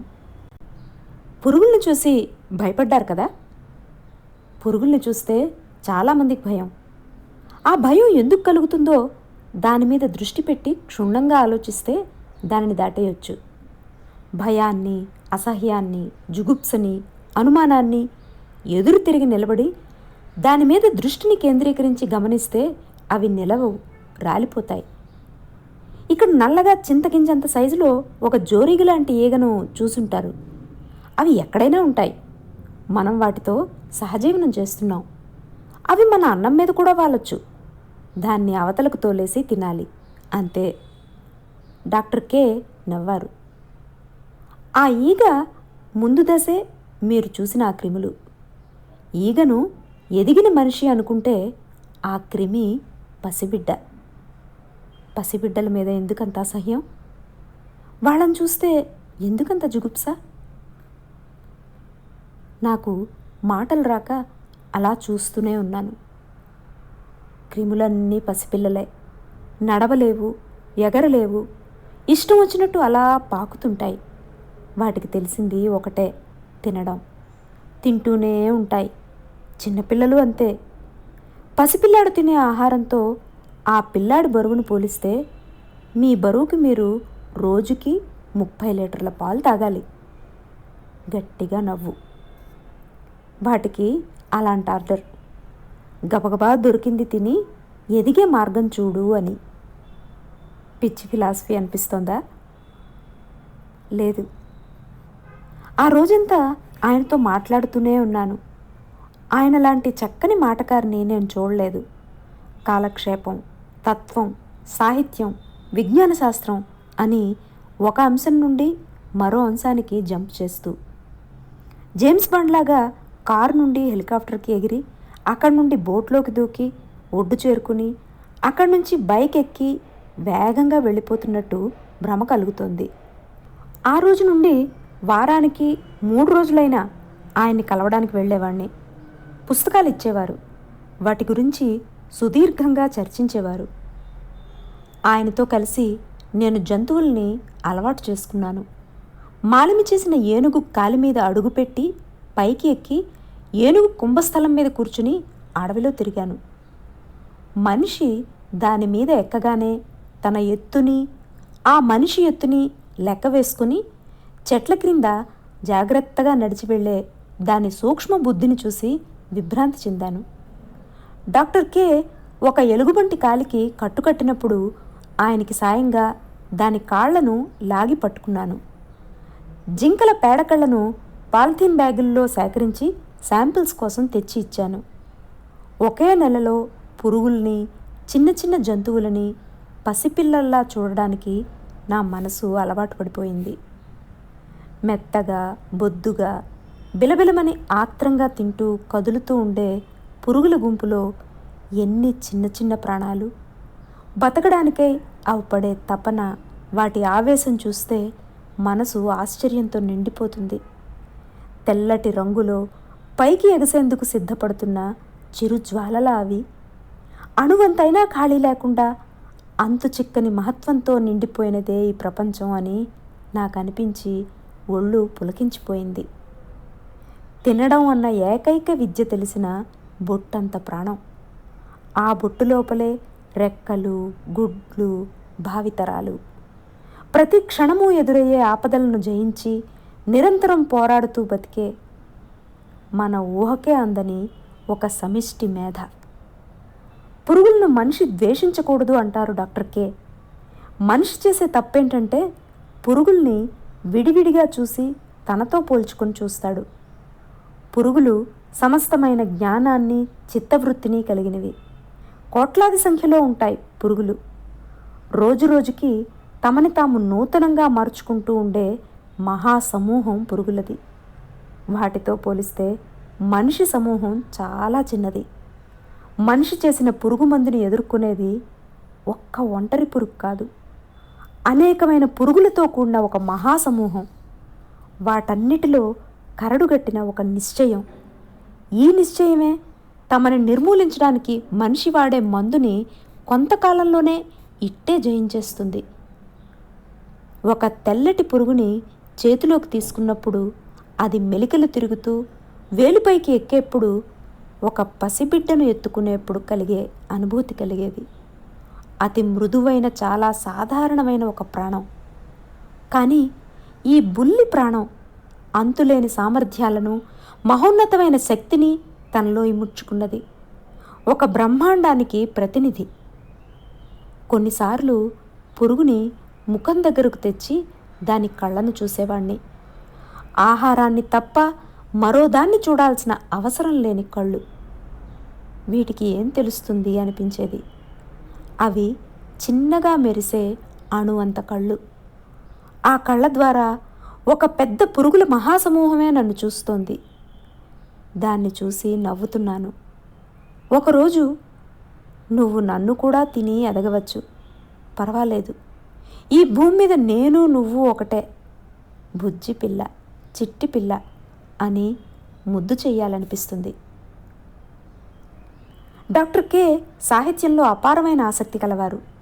జబ్బంటూ తన కోసం వెతుక్కుని వచ్చే గిరిజన ముసలమ్మను సైతం నిరాశ చెందనివ్వరు. ఏ జంతువుకి వైద్యాన్ని రేపటికి అని వాయిదా వేయరు.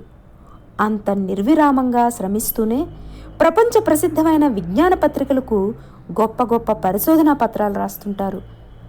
ఆ వ్యాసాలు ప్రచురించబడిన పత్రికలు ఆయన అల్మరాలో క్రమ పద్ధతిలో సర్ది ఉంటాయి.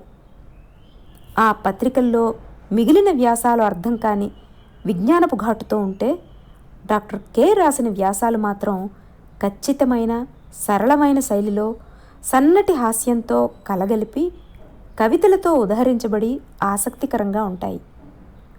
ఆయనకు అత్యంత ఇష్టమైన కవి లార్డ్ బైరన్. ఒకసారి ఆయన నేను అడవిలోకి వెళ్తున్నాం. ఉన్నట్టుండి డాక్టర్ కే చేతులతో సైగ చేశారు. జీప్ ఆగింది. ఆయన మాట్లాడకుండా చెయ్యి చూపించిన పొదలో ఒక రేచుకుక్క చెవులు కనిపించాయి. ఢోల్ అని పిలుస్తారు వాటిని. గుంపులు గుంపులుగా తిరుగుతాయి. అవి మమ్మల్నే గమనిస్తున్నట్టుగా అనిపించింది. ఆయన మరో చోట చేయి చూపించారు. అక్కడ ఇంకో రేచుకుక్క కనిపించింది.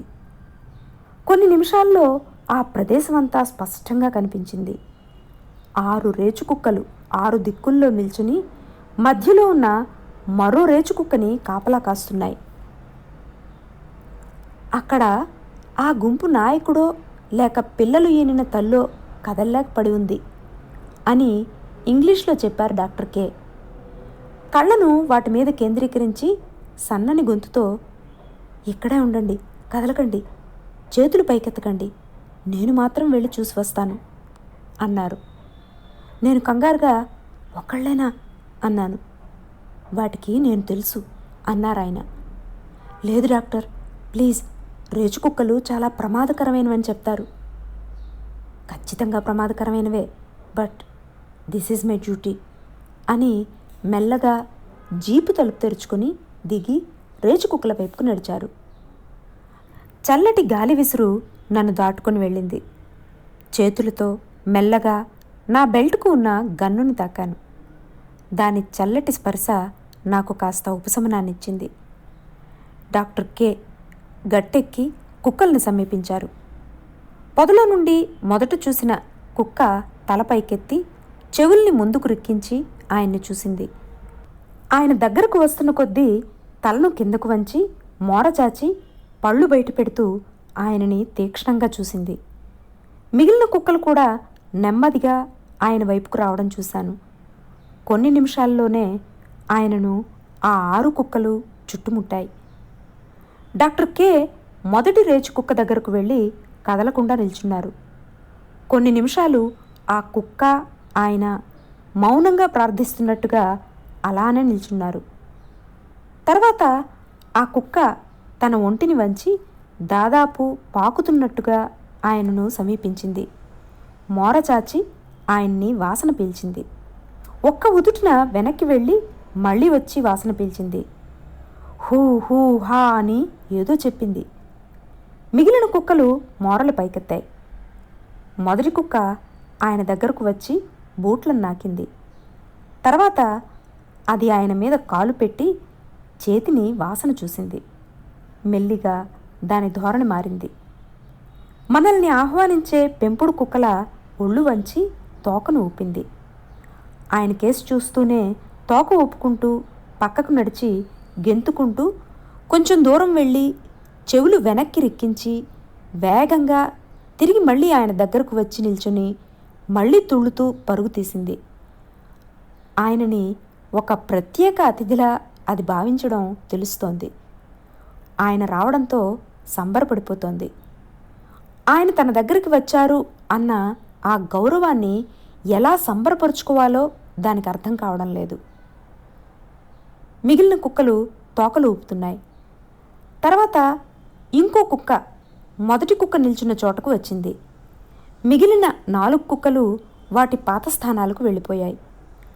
డాక్టర్ కే వంగి పొదలోపల ఏదో చూస్తుండడం కనిపించింది. తర్వాత ఆయన అక్కడే కూర్చున్నారు. అక్కడ ఆ కుక్క కూ కూ కూ అంటూ ఏదో చెప్తుండడం వినిపించింది. అర్ధగంట తర్వాత డాక్టర్ కే తిరిగి వచ్చారు. జీప్ ఎక్కి కూర్చుని, పదండి వెళ్దాం అన్నారు. ఏమైంది సార్ అన్నాను. అక్కడ వాళ్ళ నాయకుడు గాయాలు తగిలి పడి ఉన్నాడు. ఎలాంటి గాయాలు? చిరుతపులి దాడి చేసి ఉండొచ్చు అనుకుంటాను. కుడి తొడలో కండ మొత్తం లేచిపోయింది. ఎముక విరిగిపోయి ఉండొచ్చు. మనం ఏం చెయ్యాలి? ఏమీ చేయనక్కర్లేదు. అది వాటి జీవితం, వాటి ప్రపంచం. మనం చూడాల్సింది 3 విషయాలే. ఆ కుక్కని మనుషులు ఏమైనా చేశారా అన్నది మొదటిది. అలా చేసి ఉంటే నేరస్తుడిని వెతికి పట్టుకుని దండించాలి. 2, మామూలుగా ఉండేవి కాకుండా కొత్తవేవైనా అంటువ్యాధులు ఉన్నాయా అని చూడాలి. ఉంటే వెంటనే చర్యలు తీసుకోవాలి. దాన్ని అలానే వదిలేసి వెళ్ళిపోతున్నాం కదా, అది చచ్చిపోతే? చావదు. అయితే ఆ కుక్క ఇక నుండి నాయకుడు కాదు. బహుశా నన్ను తీసుకెళ్ళింది గుర్తుందా? అదే ఇక నుండి వాటి నాయకుడు. మనం ఏదైనా మందు వేస్తే అని అడిగాను. ఏం మందు? మనం వాడే యాంటీబయాటిక్సా? అడవి జంతువులకుండే రెసిస్టెన్స్ ఎంతో తెలుసా? ఈ మందులు వేసి అలవాటు చేస్తే ఆ పైన మనం అడవుల్లో కూడా ఊళ్ళోలాగా ప్రతి 2 మైళ్ళకొక ప్రైమరీ హెల్త్ కేర్ సెంటర్ పెట్టాల్సిందే. నేను నిట్టూరుస్తూ, ఆ కుక్క మిమ్మల్ని గుర్తుపడ్డం అమేజింగ్ అన్నాను. కుక్క అంటే ఏమనుకున్నావు? Such a divine animal. మనిషి తానొక పెద్ద పుడింగి అనుకుంటాడు, జంతువులకు ఆత్మ ఉండదు, జ్ఞానం ఉండదు అని. మనిషి తన హీనమైన బుద్ధితో ఒక స్వర్గాన్ని, దేవుణ్ణి సృష్టించి పెట్టాడే, అందులో జంతువులకు చోట్లేదంట. Nonsense. డాక్టర్ కే ముఖం ఎరుపెక్కింది. బైరన్ కవిత ఒకటుంది, ఒక కుక్క సమాధి మీద రాయబడిన వాక్యం అని. చదివావా? లేదు. ఆయన ఎరుపెక్కిన ముఖంతో కాసేపు అడవికేసి చూస్తూ ఉండిపోయి ఉన్నట్టుండి ఏదో మంత్రం పఠిస్తున్నట్టు మాట్లాడసాగారు. When some proud son of man returns to earth, unknown to glory, but upheld by birth. ఆ లైన్లు ఈయన గురించి కూడా అయి ఉంటాయనిపించింది. కుక్క జీవితంలో గొప్ప స్నేహితుడు, ఆహ్వానించడంలో ప్రథముడు, రక్షించడంలో తొలివాడు. వాడి నిజాయితీ గల హృదయం యజమానికే సొంతం. యజమాని కోసమే శ్రమిస్తాడు, తిని బ్రతుకుతాడు. ఆ లైన్లు డాక్టర్ కే జీవితానికి చాలాసార్లు ఆపాదించి చూసుకున్నాను. స్నేహమే ఆత్మగా ఆకృతి చెంది మెరిసే కళ్ళతో, స్నేహమే తోకగా, స్నేహమే చెవులుగా, స్నేహమే అరుపులుగా, స్నేహమే చల్లని ముక్కుగా నా కళ్ళ ముందు ఒక కుక్క నిల్చుంది. నేను నీకే అంది, నువ్వే నేను అంది. నువ్వు నన్ను నమ్మవచ్చు, దేవుడితో సమానంగా అంది. ఎందుకంటే దైవత్వం అంటూ ఒకటి ఉంటే తొణికి కింద పడిన ఒక బిందువును నేను అంది. పక్కనే ఉన్నదాన్ని పట్టించుకోకుండా దేనికోసమో తపించిపోతూ దిగంతానికేసి చూస్తూ ఒక అల్పుడు నిల్చొని ఉన్నాడు. వాడే నేను. జీవితాంతం అన్వేషించేవాడిగా అధికారాన్ని, సుఖాన్ని, గుర్తింపు కోసమై చదరంగాలు, ఎత్తుగడలు, జట్టులు కట్టడాలు, కృత్రిమమైన నవ్వులు, అర్థం లేని వేలాది మాటలు. మ్యాన్, వెయిన్ ఇన్సెక్ట్ అనే బైరన్ గర్జనని ఆ రోజు ఆ అడవిలో ఎగిసే జ్వాలలా ఎరుపెక్కిన డాక్టర్ కే గొంతుగా విన్నాను. పిడుగులు రాల్చే వేగంతో ఆకాశమే చూపుడు వేలు చాచి మనిషికి చెప్పింది, నీ ప్రేమ స్వార్థం, నీ స్నేహం మోసం, నీ నవ్వు అబద్ధం, నీ మాటలు ఒట్టి గాలిమేడలు. నాకు తెలియకుండానే కళ్ళల్లో నీళ్లు నిండాయి. నేను అన్న ఆలోచనే సిగ్గుపడేలా చేసింది. నా శరీరం కుళ్ళిపోయి దుర్వాసన వస్తున్నట్టు తోచింది. మురికి చొక్కాని తీసి విసిరేసినట్టు నన్ను విదిలించుకొని 4 కాళ్లతో ఆ అతి స్వచ్ఛమైన పచ్చని గడ్డి నేల మీదకు పరిగెత్తాలనిపించింది. ఈ గాలి, ఈ ఎండ నన్ను అపరిచితుడని వెలివేయకుండా తమలోకి పొదువుకుంటాయి. అక్కడ నొప్పి ఉంటుంది, రోగం ఉంటుంది, మరణం ఉంటుంది. అయితే నీచత్వం, హీనత్వం లేదు, అణువంతైనా హీనత్వం లేదు. నిన్ను క్షుణ్ణంగా తెలిసిన అందరూ నిన్ను అసహ్యించుకొని వెళ్ళిపోతారు. ప్రాణమున్న నీచమైన అల్పుడివి నీవు.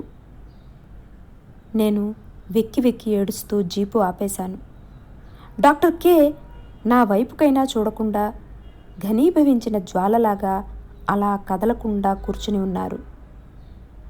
మనిషి ఎంత దౌర్భాగ్యుడో దవడ పగిలేలా ప్రతిరోజు మీ కళ్ళబడాలంటే మీరు అడవిలో ఉండాలి. చాలా వరకు ఇక్కడికి విహారయాత్రకు వచ్చేవాళ్ళు చదువుకున్నవాళ్ళు, బాధ్యత గల పదవుల్లో ఉన్నవాళ్ళు.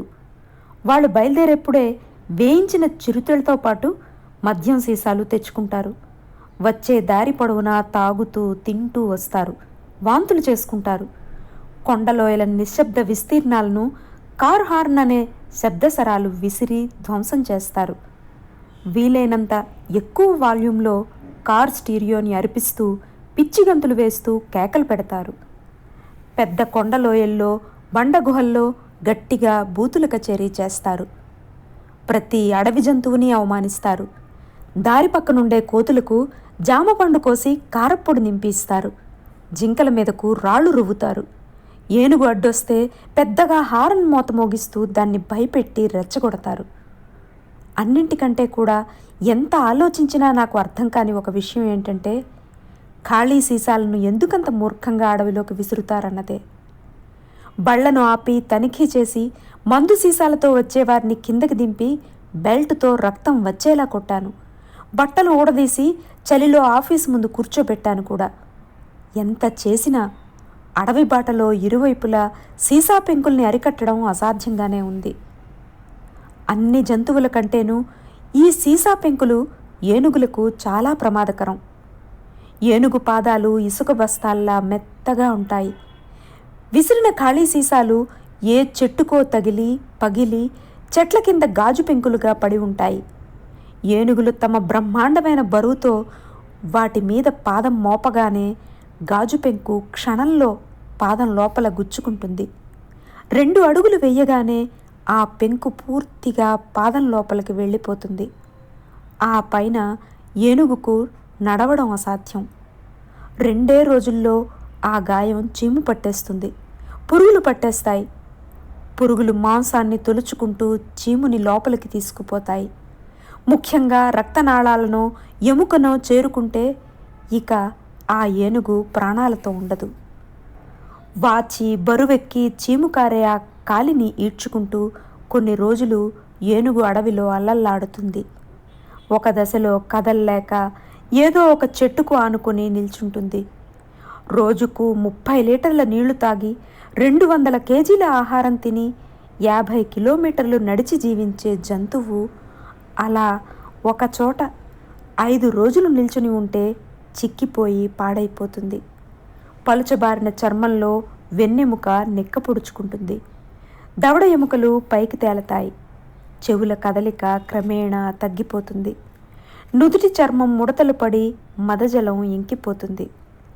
నెమ్మదిగా తొండాన్ని నేల మీద ఊనుకుంటుంది. క్రమేణా ఏనుగు నేల కూలిపోతుంది. మరుసటి రోజు వెల్లకిలా పక్కకు ఒరిగి బండరాయి లాంటి పొట్ట పైకి తిరిగిపోయి పడి ఉంటుంది. తోక తొండము మాత్రం కదుపుతూ కళ్ళు తెరిచి మూస్తూ వణికిపోతూ ఉంటుంది. మిగిలిన ఏనుగులు దాని చుట్టూ చేరి తలలు ఊపుతూ ఘీంకరిస్తూ ఉంటాయి. ఆ తర్వాత ఏనుగు చచ్చిపోతుంది. తొండపు చివరి కదలిక ఆగిపోయాక కూడా చాలా రోజులు ఏనుగుల గుంపు దాని చుట్టూ నిల్చుని రోదిస్తూ ఉంటుంది. నమ్మకం నశించాక శవాన్ని అక్కడ విడిచిపెట్టి కొన్ని కిలోమీటర్ల అవతల కొత్త ప్రదేశానికి వెళ్ళిపోతాయి.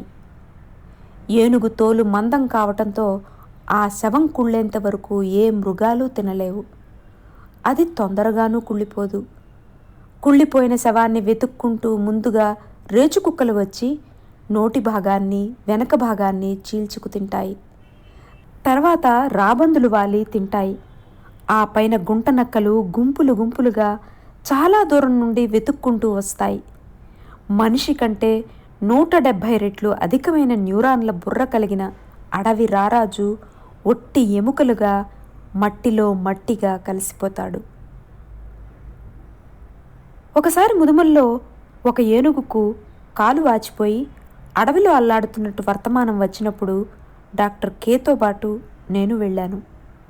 అడవిలో ఆ ఏనుగు ఉన్న చోటుని కురుబర్లు అనే కొండజాతి తెగవారొకరు అదివరకే కనిపెట్టి ఉండడంతో వాళ్లను జీపులో ఎక్కించుకొని అడవిలోకి వెళ్ళాము. అది ఒక పాత గుర్రపు బండిదారే. చాలా దూరం ప్రయాణించాక జీపు ఆపేసి నేను, డాక్టర్, తుపాకులతో 2 ఫారెస్ట్ గార్డులు, 2 కురుబర్లు సరంజామాతో కొండలోయలోకి దిగి నడిచాము. తాకితే కోసుకుపోయే వెదురు ఆకులను పక్కకు తోసుకుంటూ డాక్టర్ కే ముందుకు నడిచారు. నేల మీద చెట్ల వేర్లు కాళ్లకు అడ్డు తగిలాయి.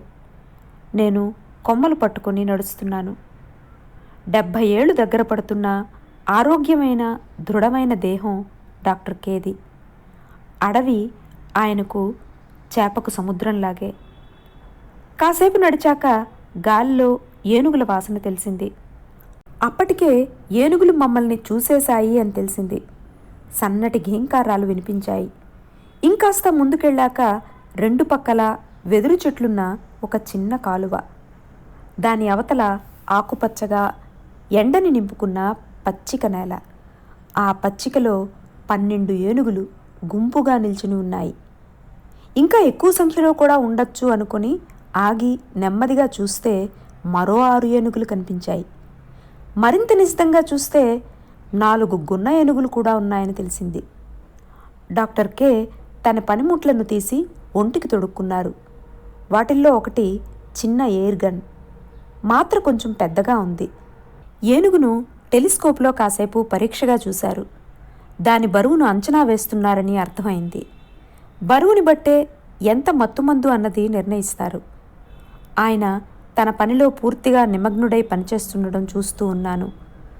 అంతా సిద్ధం చేసుకున్నాక, మీరిక్కడే ఉండండి, నేను వెళ్ళి చూస్తాను అన్నారు. ఆయనతో ఇలాంటప్పుడు ఏమీ చెప్పలేమని నాకు ఇదివరకే తెలుసు. ఒక పెద్ద చెట్టుకు ఆనుకుని నిల్చుని ఉంది. అక్కడే కింద పడితే దెబ్బ తగులుతుంది. దాన్ని నెమ్మదిగా కాస్త మెత్తగా ఉన్న చోటుకి తీసుకురావాలి.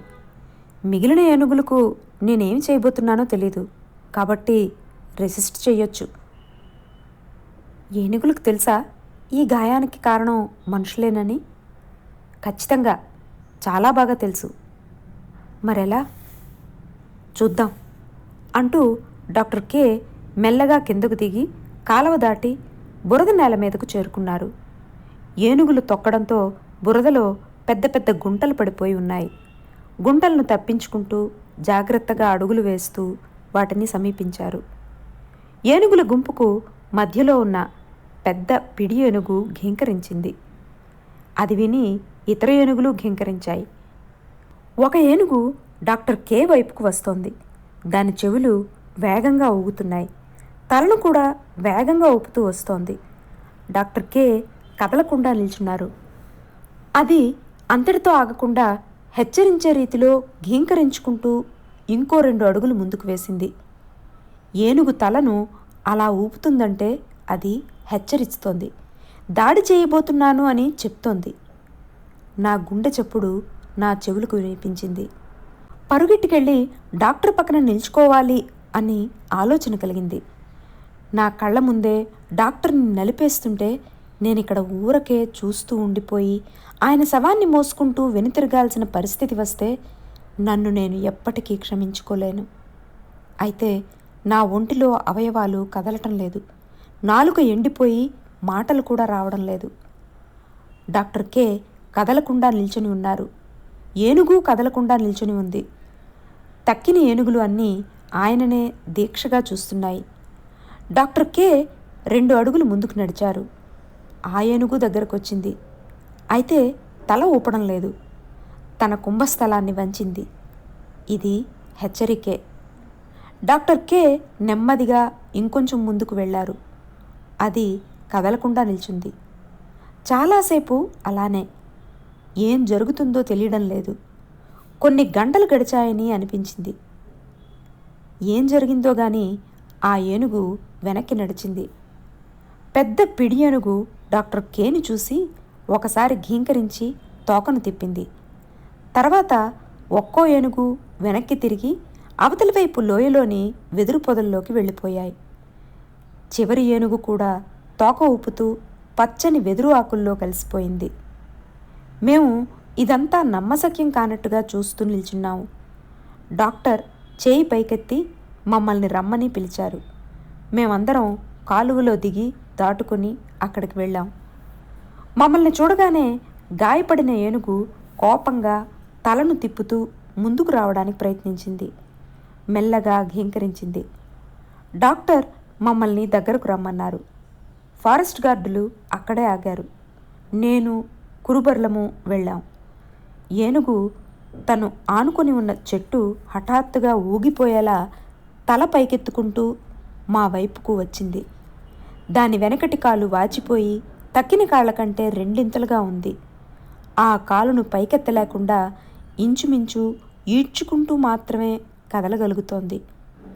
అది 4 అడుగులు ముందుకు రాగానే డాక్టర్ దాన్ని కాల్చారు. మందు సరిగ్గా దాని భుజం మీద కండభాగంలోకి దూసుకెళ్ళింది. ఏనుగు తన ఒళ్ళంతా వణుకుతూ ఉంటే అలా నిల్చుండిపోయింది. దాని చెవుల కదలిక ఆగింది. మళ్ళీ వేగంగా చెవులు ఊపింది. నెమ్మదిగా ఆ కదలికలు ఆగిపోయాయి. ముందరి కాలును లేపి మడిచి ఊపింది. అలా పక్కకి ఒరిగి బురదలో పెద్ద శబ్దంతో మోదుకుని పచ్చిక నేల మీద పడింది. దాని తొండమే ఆ గడ్డి మీద మరొక జంతువు అన్నట్టు పొర్లింది. తొండం చివరి భాగాన్ని పైకెత్తి ముక్కుతో మమ్మల్ని వాసన పట్టాక కదలికలు కోల్పోయింది. డాక్టర్ కే ఏనుగు పక్కనే కూర్చుని చకచకా పనులు మొదలుపెట్టారు. నేను ఆయనకు సాయపడ్డాను. మా చుట్టూ వెదురు పొదల్లో నిల్చుని ఆ ఏనుగులన్నీ మమ్మల్ని తీక్షణంగా చూస్తున్నాయని మరోసారి అనిపించింది. నా వీపు మీద చల్లటి గాలిలా వాటి చూపులు తాకుతున్నట్టు అనిపించింది. ఏదైనా ఒక దశలో ఆ ఏనుగులకు మేము ఏదో తప్పుగా చేస్తున్నామని అనిపిస్తే ఏమవుతుంది? మా పరిస్థితి ఏంటి? ఏనుగు కాల్లో పగిలిన బీర్ సీసా ఒకటి పూర్తిగా దిగిపోయి ఉంది. దాని చుట్టూ చీము పట్టేసి పురుగులు పట్టి చిన్న తేనెగూడులా చీముతో ఉబ్బిపోయి ఉంది. డాక్టర్ కే కత్తితో అక్కడ చేరగానే పెద్ద పెరుగుకుండ పగిలినట్టు చీము కారసాగింది. తేనె తుట్టెలా చిన్న చిన్న రంధ్రాల నుండి తెల్లటి పురుగులు కదులుతున్నాయి. డాక్టర్ ఆ చీము పట్టిన భాగాన్నంతా గొడ్డలి లాంటి ఒక కత్తితో కోసి తీశారు. పురుగులు నా చేతి మీదకి ఎక్కాయి. వాటిని విదిలించుకున్నాను. పైనున్న చీము మొత్తం కోసి తీశాక బీరు సీసా లోతుగా పాతుకుపోయిన మాంసాన్ని కత్తితో మళ్ళీ కోసి విరిచి సీసాని లాగారు. ఆశ్చర్యంగా ఉంది. ఇంచుమించు నా చేతి పరిమాణమంత సీసా. ఒక వారమే అయ్యుంటుంది. బతికిపోయింది అన్నారు డాక్టర్ కే. సీసాను తీయగానే ఇంకా చీము కారసాగింది. ఆ భాగంలో మాంసాన్ని కోసి తీసి చీమంతా తుడిచారు. చీము వాసన తగ్గి రక్తపు వాసన రాసాగింది. రక్తం ఊరి ఎర్రగా కారసాగింది. పుండంతా రక్తంతో తడిసిపోయింది. తలగడంత దూది తీసుకుని దాన్ని మందులో తడిపి లోపల పెట్టి పెద్ద బ్యాండేజ్ నాడాతో చుట్టి కట్టారు. గట్టిగా అంటుకుంది. దాని కాల్లో గుడారం గుడ్డలా ఉన్న చర్మం మీద చిన్న స్టీల్ క్లిప్ పెట్టి బ్యాండేజ్ అంటించి గట్టిగా కట్టారు. తర్వాత నల్లటి బురదను తీసుకుని తెల్లటి కట్టు మీద బాగా పూశారు. మళ్ళీ ఈ ఏనుగును పసిగట్టేందుకు వీలుగా ఒక సిగ్నల్ ట్రాన్స్మిటర్ దాని చెవిలో పోగులా గుచ్చారు. పనంతా అయింది. మా చేతులు బట్టలు అంతా రక్తం చీము కొట్టుకుపోయింది. పురుగుల్ని విదిలించుకొని తెచ్చిన వస్తువులను సేకరించుకొని బయలుదేరాము. కాలువలో చేతులు కడుక్కుంటూ ఉంటే ఘీంకరిస్తూ ఒక్కో ఏనుగు దిగివచ్చి ఆ ఏనుగు చుట్టూ నిల్చున్నాయి. ఆ పెద్ద పిడి ఏనుగు కింద పడి ఉన్న ఏనుగు కాలిలోని పెద్ద బ్యాండేజ్ని తన తొండంతో తడిమి పరిశోధించి మెల్లగా ఘీంకరించింది. మిగిలిన ఏనుగులు వంతపాడాయి. కొన్ని ఏనుగులు అక్కడ చిందిన రక్తాన్ని వాసన చూశాయి. ఒక ఏనుగు అక్కడి నుండి మమ్మల్ని చూస్తూ తన చెవులను ముందుకు రిక్కించింది. బ్యాండేజ్ను ఊడపీకేది కదా అని అడిగాను. దానికి తెలుసు. అయితే ఏనుగుకు మామూలుగా తెల్లరంగు నచ్చదు. బురద రాయకుంటే దానివల్ల కాదు, నిలకడగా ఉండదు, బ్యాండేజ్ని కెలుకుతూ ఉంటుంది అన్నారు డాక్టర్ కే. నయమైపోతుంది కదా? మోస్ట్లీ 15 రోజుల్లో ముందులాగా అయిపోతుంది. ఏనుగుకు రెసిస్టెన్స్ పవర్ చాలా ఎక్కువ. మామూలు యాంటీబయాటిక్ కూడా చాలా అపారంగా పనిచేస్తుంది అని అన్నారు డాక్టర్. ముదుమలై నుండి వెనుతిరిగి టాప్ స్లిప్కి వస్తూ ఉంటే డాక్టర్ కే అన్నారు, వాట్ ఏ డివైన్ బీయింగ్. ఎప్పుడైనా తమిళనాడులో ఏనుగు అన్న ప్రాణి లేకుండా పోతే ఆ తర్వాత మన సంస్కృతికి అర్థమే ఉంటుంది. మన ప్రాచీన సంఘం సాహిత్యాన్నంతా తగులపెట్టేయాల్సిందే.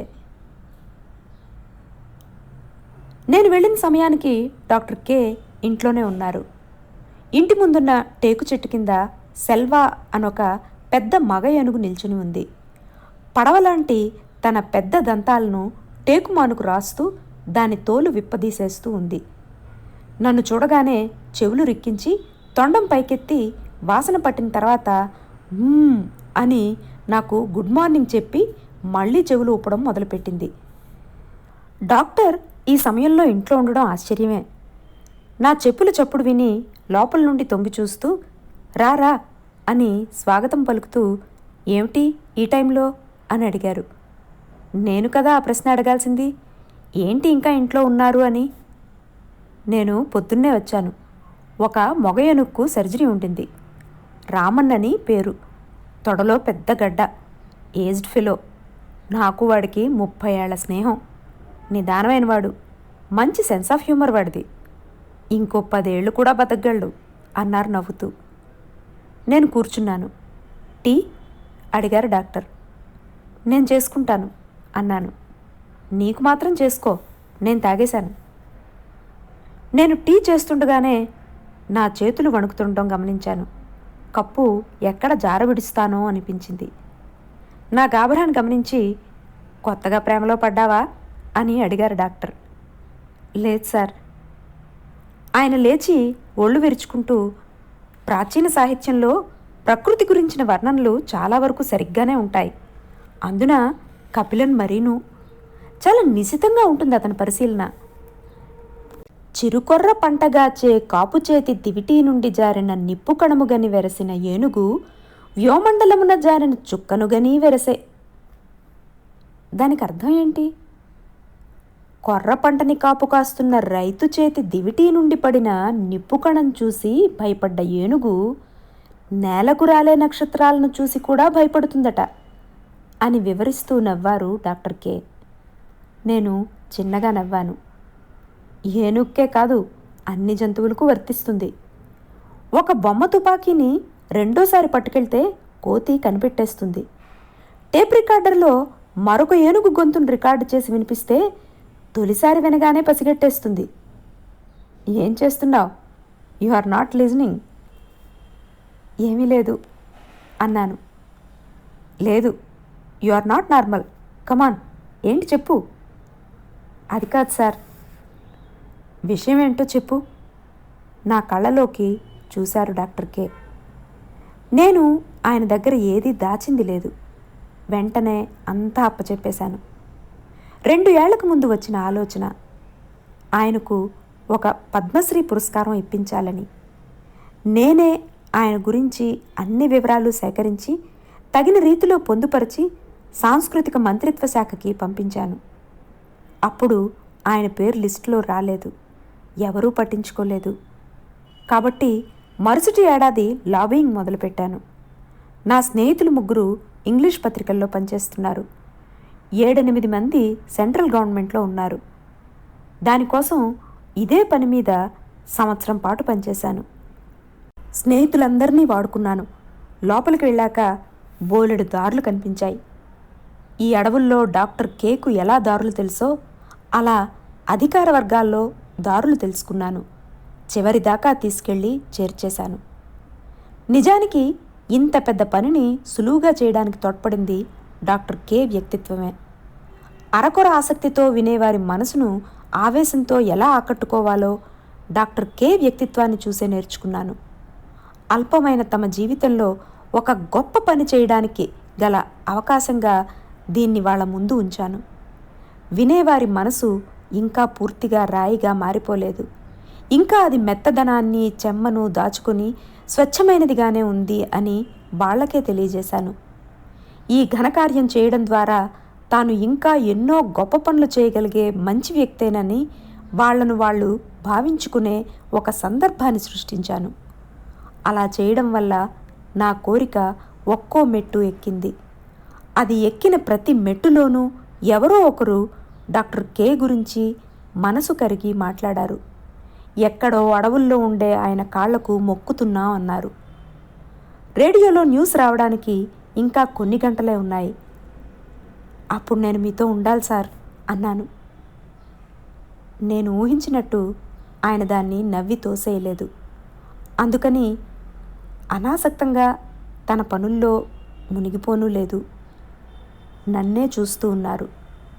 తర్వాత పెద్దగా నిట్టూర్చి తన పుస్తకాన్ని తీసుకున్నారు. ఏం డాక్టర్ అన్నాను. ఏంటి అన్నారు. ఆయన కళ్ళల్లోని ఉగ్రత నన్ను కొంచెం వణికించింది. నేను మెల్లగా, మీరేం మాట్లాడట్లేదు అన్నాను. ఆయన, లేదు అని, ఏమీ లేదులే అన్నారు. చెప్పండి డాక్టర్ ప్లీజ్ అన్నాను. లేదు, నీకు ఈ పవర్ గేమ్లో ఇంత ఆసక్తి ఉందని ఊహించలేదు నేను. నీ గురించిన నా అంచనాలు వేరేగా ఉండేవి. సరేలే అని ఆపేశారు. డాక్టర్ అని చెప్పబోయాను.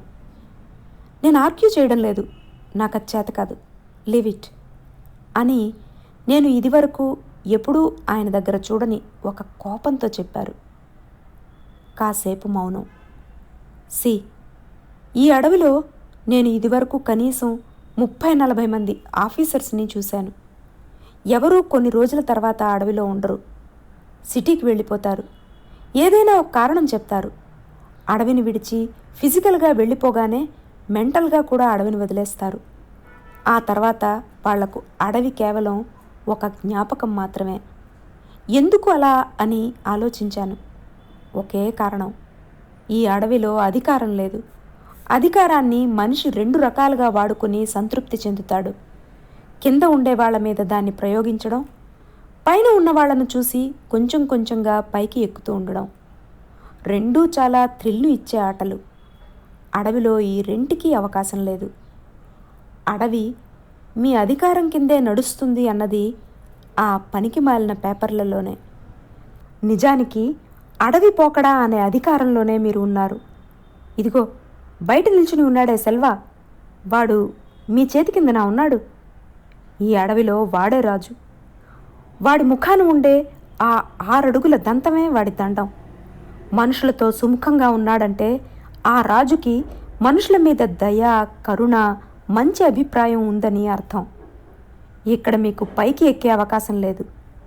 ఇక్కడున్నప్పుడు ఎక్కడో నగరాల్లో నియోగించబడిన మీ సాటి ఆఫీసర్లు పరుగు పందెంలో మిమ్మల్ని దాటుకొని ముందుకు వెళ్ళిపోతున్నారని అనిపిస్తూనే ఉంటుంది. అందుకే ఇక్కడి నుండి పారిపోతారు. అడవి గురించిన మీ బాధ్యతలను విదిలించుకొని వెళ్ళిపోతారు. నువ్వు అలా అందరిలా ఉంటావు అనుకోలేదు. వెల్. చేతులు విప్పి అరచేతులు పైకి పెట్టుకొని నిలకడ లేకుండా నడిచారు. మళ్ళీ కోపంగా, ఈ బిరుదు ఏంటది, బ్రహ్మశ్రీనా? నేను మెల్లగా, కాదు పద్మశ్రీ అన్నాను. సరే, అది దాన్ని పెట్టుకుని ఈ అడవిలో ఏం చేసుకోవాలి? బయటున్న సెల్వాగాడి దగ్గరకు వెళ్ళి దాన్ని చూపించి, చూడరా, ఇక నుండి నువ్వు నాతో గౌరవ మర్యాదలతో నడుచుకోవాలి, నేను బ్రహ్మశ్రీని అని చెప్పుకోవాలా? ఈ అడవిని అర్థం చేసుకుంటే నువ్వు ఇక్కడ ఏమైనా చేయగలుగుతావు. అడవిని అర్థం చేసుకోవాలంటే అడవిలో బతకాలి. ఇక్కడ బతకాలంటే మొదటగా చేయాల్సింది దేశంలో ఉండే డబ్బు, పేరు, హోదా, అధికారం, లొట్టు లొసుగులు అన్నిటినీ దులిపేసుకొని నువ్వు కూడా ఈ కోతుల్లాగా, ఏనుగుల్లాగా ఇక్కడ ఉండాలి. నీకు వీళ్ళు తప్ప ఇంకో బంధం ఉండకూడదు. వెళ్ళి బయట చూడు. అక్కడ నిల్చుని ఉన్నాడే సెల్వా, వాడిలాంటి ఒక బంధువు నీకు ఎవరైనా ఉన్నారా? ఆ టీవీ, ఆ కారుణ్యం, లోభత్వం, అల్పత్వం లేని సముద్రమంత విశాలమైన మనసు, వాటిని అర్థం చేసుకోగలిగితే ఏ మనిషి నీకు లెక్క అవుతాడు చెప్పు? ప్రధాన, రాష్ట్రపత? ఆ ఏనుగుకు నువ్వు తెలుసు అన్న దానిలోని ఆనందం తెలుసుకుంటే ఢిల్లీలో ఉండే పనికి మాలిన వాళ్ళు కాగితం మీద రాసి ఇచ్చేది గొప్పగా అనిపిస్తుందా? ఆయన ముఖంలో ఆ రక్తపు ఎరుపు రంగుని చాలా రోజుల తర్వాత చూశాను. జీప్లో కూర్చుని బైరన్ కవిత చెప్పినప్పుడున్న అదే జ్వాలా రూపంలో ఆయన కనిపించారు. మ్యాన్, వెయిన్ ఇన్సెక్ట్ అంటూ మహా పెద్ద ఏనుగు ఘీంకారంలా బైరన్ నినాదం విన్నాను. తల వంచుకుని కూర్చుని ఉన్నాను. తర్వాత లేచి బయటకు నడిచాను. వెనక నుండి డాక్టర్ కే ఆగు అన్నారు. నేను ఇబ్బందిగా నిల్చుండడం చూస్తూ ఐఎమ్ సారీ అన్నారు. నాకు కళ్ళల్లో నీళ్లు తిరిగాయి. నేను తల వంచుకొని నన్ను నేను అణుచుకుంటూ సన్న గొంతుతో, నేను అలా అనుకోలేదు డాక్టర్. నేను మిమ్మల్ని బయట ప్రపంచానికి తెలియపరచాలి అనుకున్నాను. ఇదిగో ఈ అడవికి వచ్చేంత వరకు తెలీదు ఇక్కడ ఇలాంటి ఒక గొప్ప జీవితం కూడా ఉంటుంది అని. ఒక కొత్త లోకాన్ని చూడబోతున్నానని ఊహించలేదు. నన్ను నమ్మండి డాక్టర్, నాకు ఎలా చెప్పాలో తెలియడం లేదు. అయితే ఒకటి మాత్రం చెప్పగలను, నేను ఎక్కడ ఉన్నా మీరు నా గురించి గర్వపడేలా బతుకుతాను. ఎప్పటికీ మీతో గడిపిన కాలానికి, మీ వల్ల సంపాదించుకున్న జ్ఞానానికి ద్రోహం చేయను. I promise doctor. ఇక్కడికి వచ్చి అనుకోకుండా మిమ్మల్ని కలుసుకునేంత వరకు నాకు తెలియదు డాక్టర్. నేను బడిలోనూ కాలేజీలోనూ ఇది చదువుకోలేదు. నాకు నాలాగా ఈ తరంలో వాళ్ళకి చిన్నప్పటి నుంచి అందరూ చెప్పేది ఒకటే, బాగా చదువుకో, ఉద్యోగానికి వెళ్ళు, డబ్బు సంపాదించు, డబ్బుతో పెద్ద మనిషిగా బతికి చూపించు అన్నదే. చదువుకునేంత వరకు నాకు తెలిసిందల్లా బాగా మార్కులు తెచ్చుకుని అమెరికాకు వెళ్ళి సంపాదించిన వాళ్ళు మాత్రమే జీవితంలో గెలిచిన వాళ్ళు అని. నాలా లక్షలాదిగా బయట తయారవుతున్నారు డాక్టర్. ఆశయాలే లేని జనరేషన్, త్యాగం అంటే అర్థమే తెలియని జనరేషన్, ఎంతో మహోన్నతమైన సంతోషాలు ఈ భూమి మీద ఉన్నాయన్నదే ఎరగని జనరేషన్. ఈ అడవులకు విహారయాత్రకు వచ్చి రోడ్డు పొడవునా వాంతులు చేసుకుంటూ బీరు సీసాలు పగలగొట్టి ఏనుగు కాళ్ళ కింద వేసి వెళ్తున్నాడే, వాడు మన సమాజంలోనే బతుకుతున్నాడు డాక్టర్. వాడే ఐటీ కంపెనీల్లోని, మల్టీనేషనల్ కంపెనీల్లోని మరెన్నో పెద్ద పెద్ద ఉద్యోగాలు చేస్తున్నాడు. నెలకి ₹1,00,000 సంపాదిస్తున్నాడు. గడగడ ఇంగ్లీష్ మాట్లాడతాడు. కాబట్టి తాను పుట్టుకతోనే మేధావి అనుకుంటాడు. తెలుసో తెలియకనో అలాంటి వాళ్ళ చేతుల్లోనే కదా ఈ దేశం, ఈ దేశపు అడవులు ఉన్నాయి. వాళ్ళలో 10% మందికైనా ఇలాంటి ఒక గొప్ప జీవితం, ఇలాంటి ఒక డివైన్ వరల్డ్ ఈ అడవిలో ఉందని తెలియాలి అనుకున్నాను. డాక్టర్, నేటి తరంలో ఉన్న యువత లాంటి శాపగ్రస్తమైన జనరేషన్ ఇండియాలో ఎప్పుడూ లేదు. వాళ్ళ ముందు ఉన్నదంతా ఒట్టి కటౌట్ మనుషులు. ఆశయమో లక్ష్యమో ఒక ఉన్నత కలో లేని నకిలీ ముఖాలు. వాళ్ళందరూ కేవలం గెలిచిన వాళ్ళు డాక్టర్. దొంగిలించో మోసం చేసో డబ్బు, పేరు, అధికారం సంపాదించిన వాళ్ళు. వాళ్లను ఆదర్శంగా తీసుకుని భావితరాలు ఈ పందెంలో పరుగులు తీయడానికి సిద్ధమవుతున్నాయి. ఆ పిల్లలకు చూడండి, ఇలాంటి ఒక ఆదర్శ జీవితానికి కూడా ఇంకా ఈ సమాజంలో చోటుంది అని చెప్పాలి అనుకున్నాను డాక్టర్. ఇంకా ఇక్కడ గాంధీ జీవించడానికి జానెడు చోటుంది అని ప్రపంచానికి చూపించాలనిపించింది. 10 మంది గుర్తించినా కూడా చాలు డాక్టర్. ఆ అల్పమైన బిరుదుని మీకిప్పించి మిమ్మల్ని గౌరవించేయొచ్చు అనుకునేంత అజ్ఞానం అయితే నాకు లేదు డాక్టర్. నేను మీకు అలాంటి ఒక గుర్తింపుని తెచ్చి అలా భావితరాలకు ఒక గొప్ప వ్యక్తిని పరిచయం చేయాలనుకున్నాను. నేను, నా జనరేషను మిమ్మల్ని గుర్తించామని మీకు తెలియజేయడానికి ఏం చేయాలని ఆలోచించాను. దాన్ని గురుదక్షిణగా మీ పాదాల దగ్గర సమర్పించాలనుకున్నాను. ఈ నా కోరికకు ఆనంద్ కూడా నాతో చేయి కలిపాడు. అందుకోసమే ఇచ్చేశాం. అది తప్పైతే సారీ డాక్టర్. మాట్లాడే కొద్దీ సరైన మాటలు నాకు తోడయ్యాయి. నా ఈ ఆలోచనకి వెనక ఉన్న కారణాలు స్పష్టమయ్యాయి. మనసు తేలికైంది. మాట్లాడడం ముగించి తల వంచుకొని కూర్చున్నాను. డాక్టర్ కే నవ్వి, okay fine, that's enough Shakespeare, నేనిప్పుడు బయటికి వెళ్తున్నాను, వస్తావా అని అడిగారు. హోరుగాలికి మంచు రాల్చుకున్న చెట్టులా నేను ఆ మాటలు రాల్చుకున్నాక తేలికబడి నవ్వి ఆయనతో బయలుదేరాను. సెల్వాని తీసుకుని ఏనుగుల క్యాంపుకు వెళ్ళాం. సెల్వాగాడు ఏనుగుల క్యాంపుకు తొందరగా వెళ్లాలని ఎంత ఉవ్విళ్ళూరుతున్నాడన్నది వాణ్ణి కదిపినప్పుడు వాళ్ళలో కనిపించిన హుషారులో అర్థమైంది. వాడు ఏనుగుల క్యాంపుకు చేరుకోగానే వాడికి స్వాగతం పలుకుతూ 7-8 గొంతులు వినిపించాయి. You know, he's a real tusker, a Casanova అన్నారు డాక్టర్ కే. నేను నవ్వాను. డాక్టర్ లోపలికి వెళ్ళగానే 48 తొండాలు పైకి లేచి ఆయన ఆహ్వానించాయి. వాటితో ముద్దుగా మాటలు చెప్తూ పనుల్లో నిమగ్నమయ్యారు డాక్టర్. ఒక్కో ఏనుగును చూసి పరిశీలించి రిపోర్టులు తయారు చేస్తున్నారు. ఆయన చెప్తూ ఉంటే నేను రాశాను. మధ్యలో కొంచెం షెల్లీ, కంబన్, బర్నన్, కపిలన్, కొంచెం అమెరికన్ ఫిజిక్స్ క్లబ్ల గురించిన హాస్యాలు. మధ్యాహ్నం చేతులు కడుక్కొని చపాతీ రోల్ తిన్నాం. లోపల నాకు మాత్రం చికెన్. డాక్టర్ కే శాకాహారి. సాయంత్రం వరకు రేడియో గురించి మర్చిపోయాను. 4:30కు సెల్వరాజు నన్ను వెతుక్కుంటూ వచ్చి, సార్, ఢిల్లీ నుండి 2-3 సార్లు ఫోన్లు చేశారు సార్. డాక్టర్ సార్ ఇంటికెళ్లారు, అక్కడికి చేయమని చెప్పాను సార్ అక్కడ ఎవరు ఫోన్ తీయలేదని చెప్పారు సార్. మిమ్మల్ని ఫోన్ చేయమన్నారు సార్ అని చెప్పాడు. నేను జీప్ వేసుకుని డాక్టర్ ఇంటికి వెళ్ళి ఆనంద్కు ఫోన్ చేశాను. ఫోన్ తీయగానే, సారీరా, ఎలా చెప్పాలో తెలియడం లేదు అని విచారపడుతున్నాడు. నేను వచ్చే దారిలోనే ఊహించాను. అయినప్పటికీ బాధతో నా ఒళ్ళు నీరసపడిపోయింది. గుండె బరువైపోయింది. నిలబడలేక చైర్లో కూర్చున్నాను. మినిస్టర్ నిన్ననే మరొకరి పేరు చేర్చాడట్రా. దాన్ని దాచి నా పల్స్ చూడ్డానికే నన్ను పిలిచి అలా తేనిపూసిన మాటలు మాట్లాడినట్టున్నాడు. గుంటనక్కరావాడు.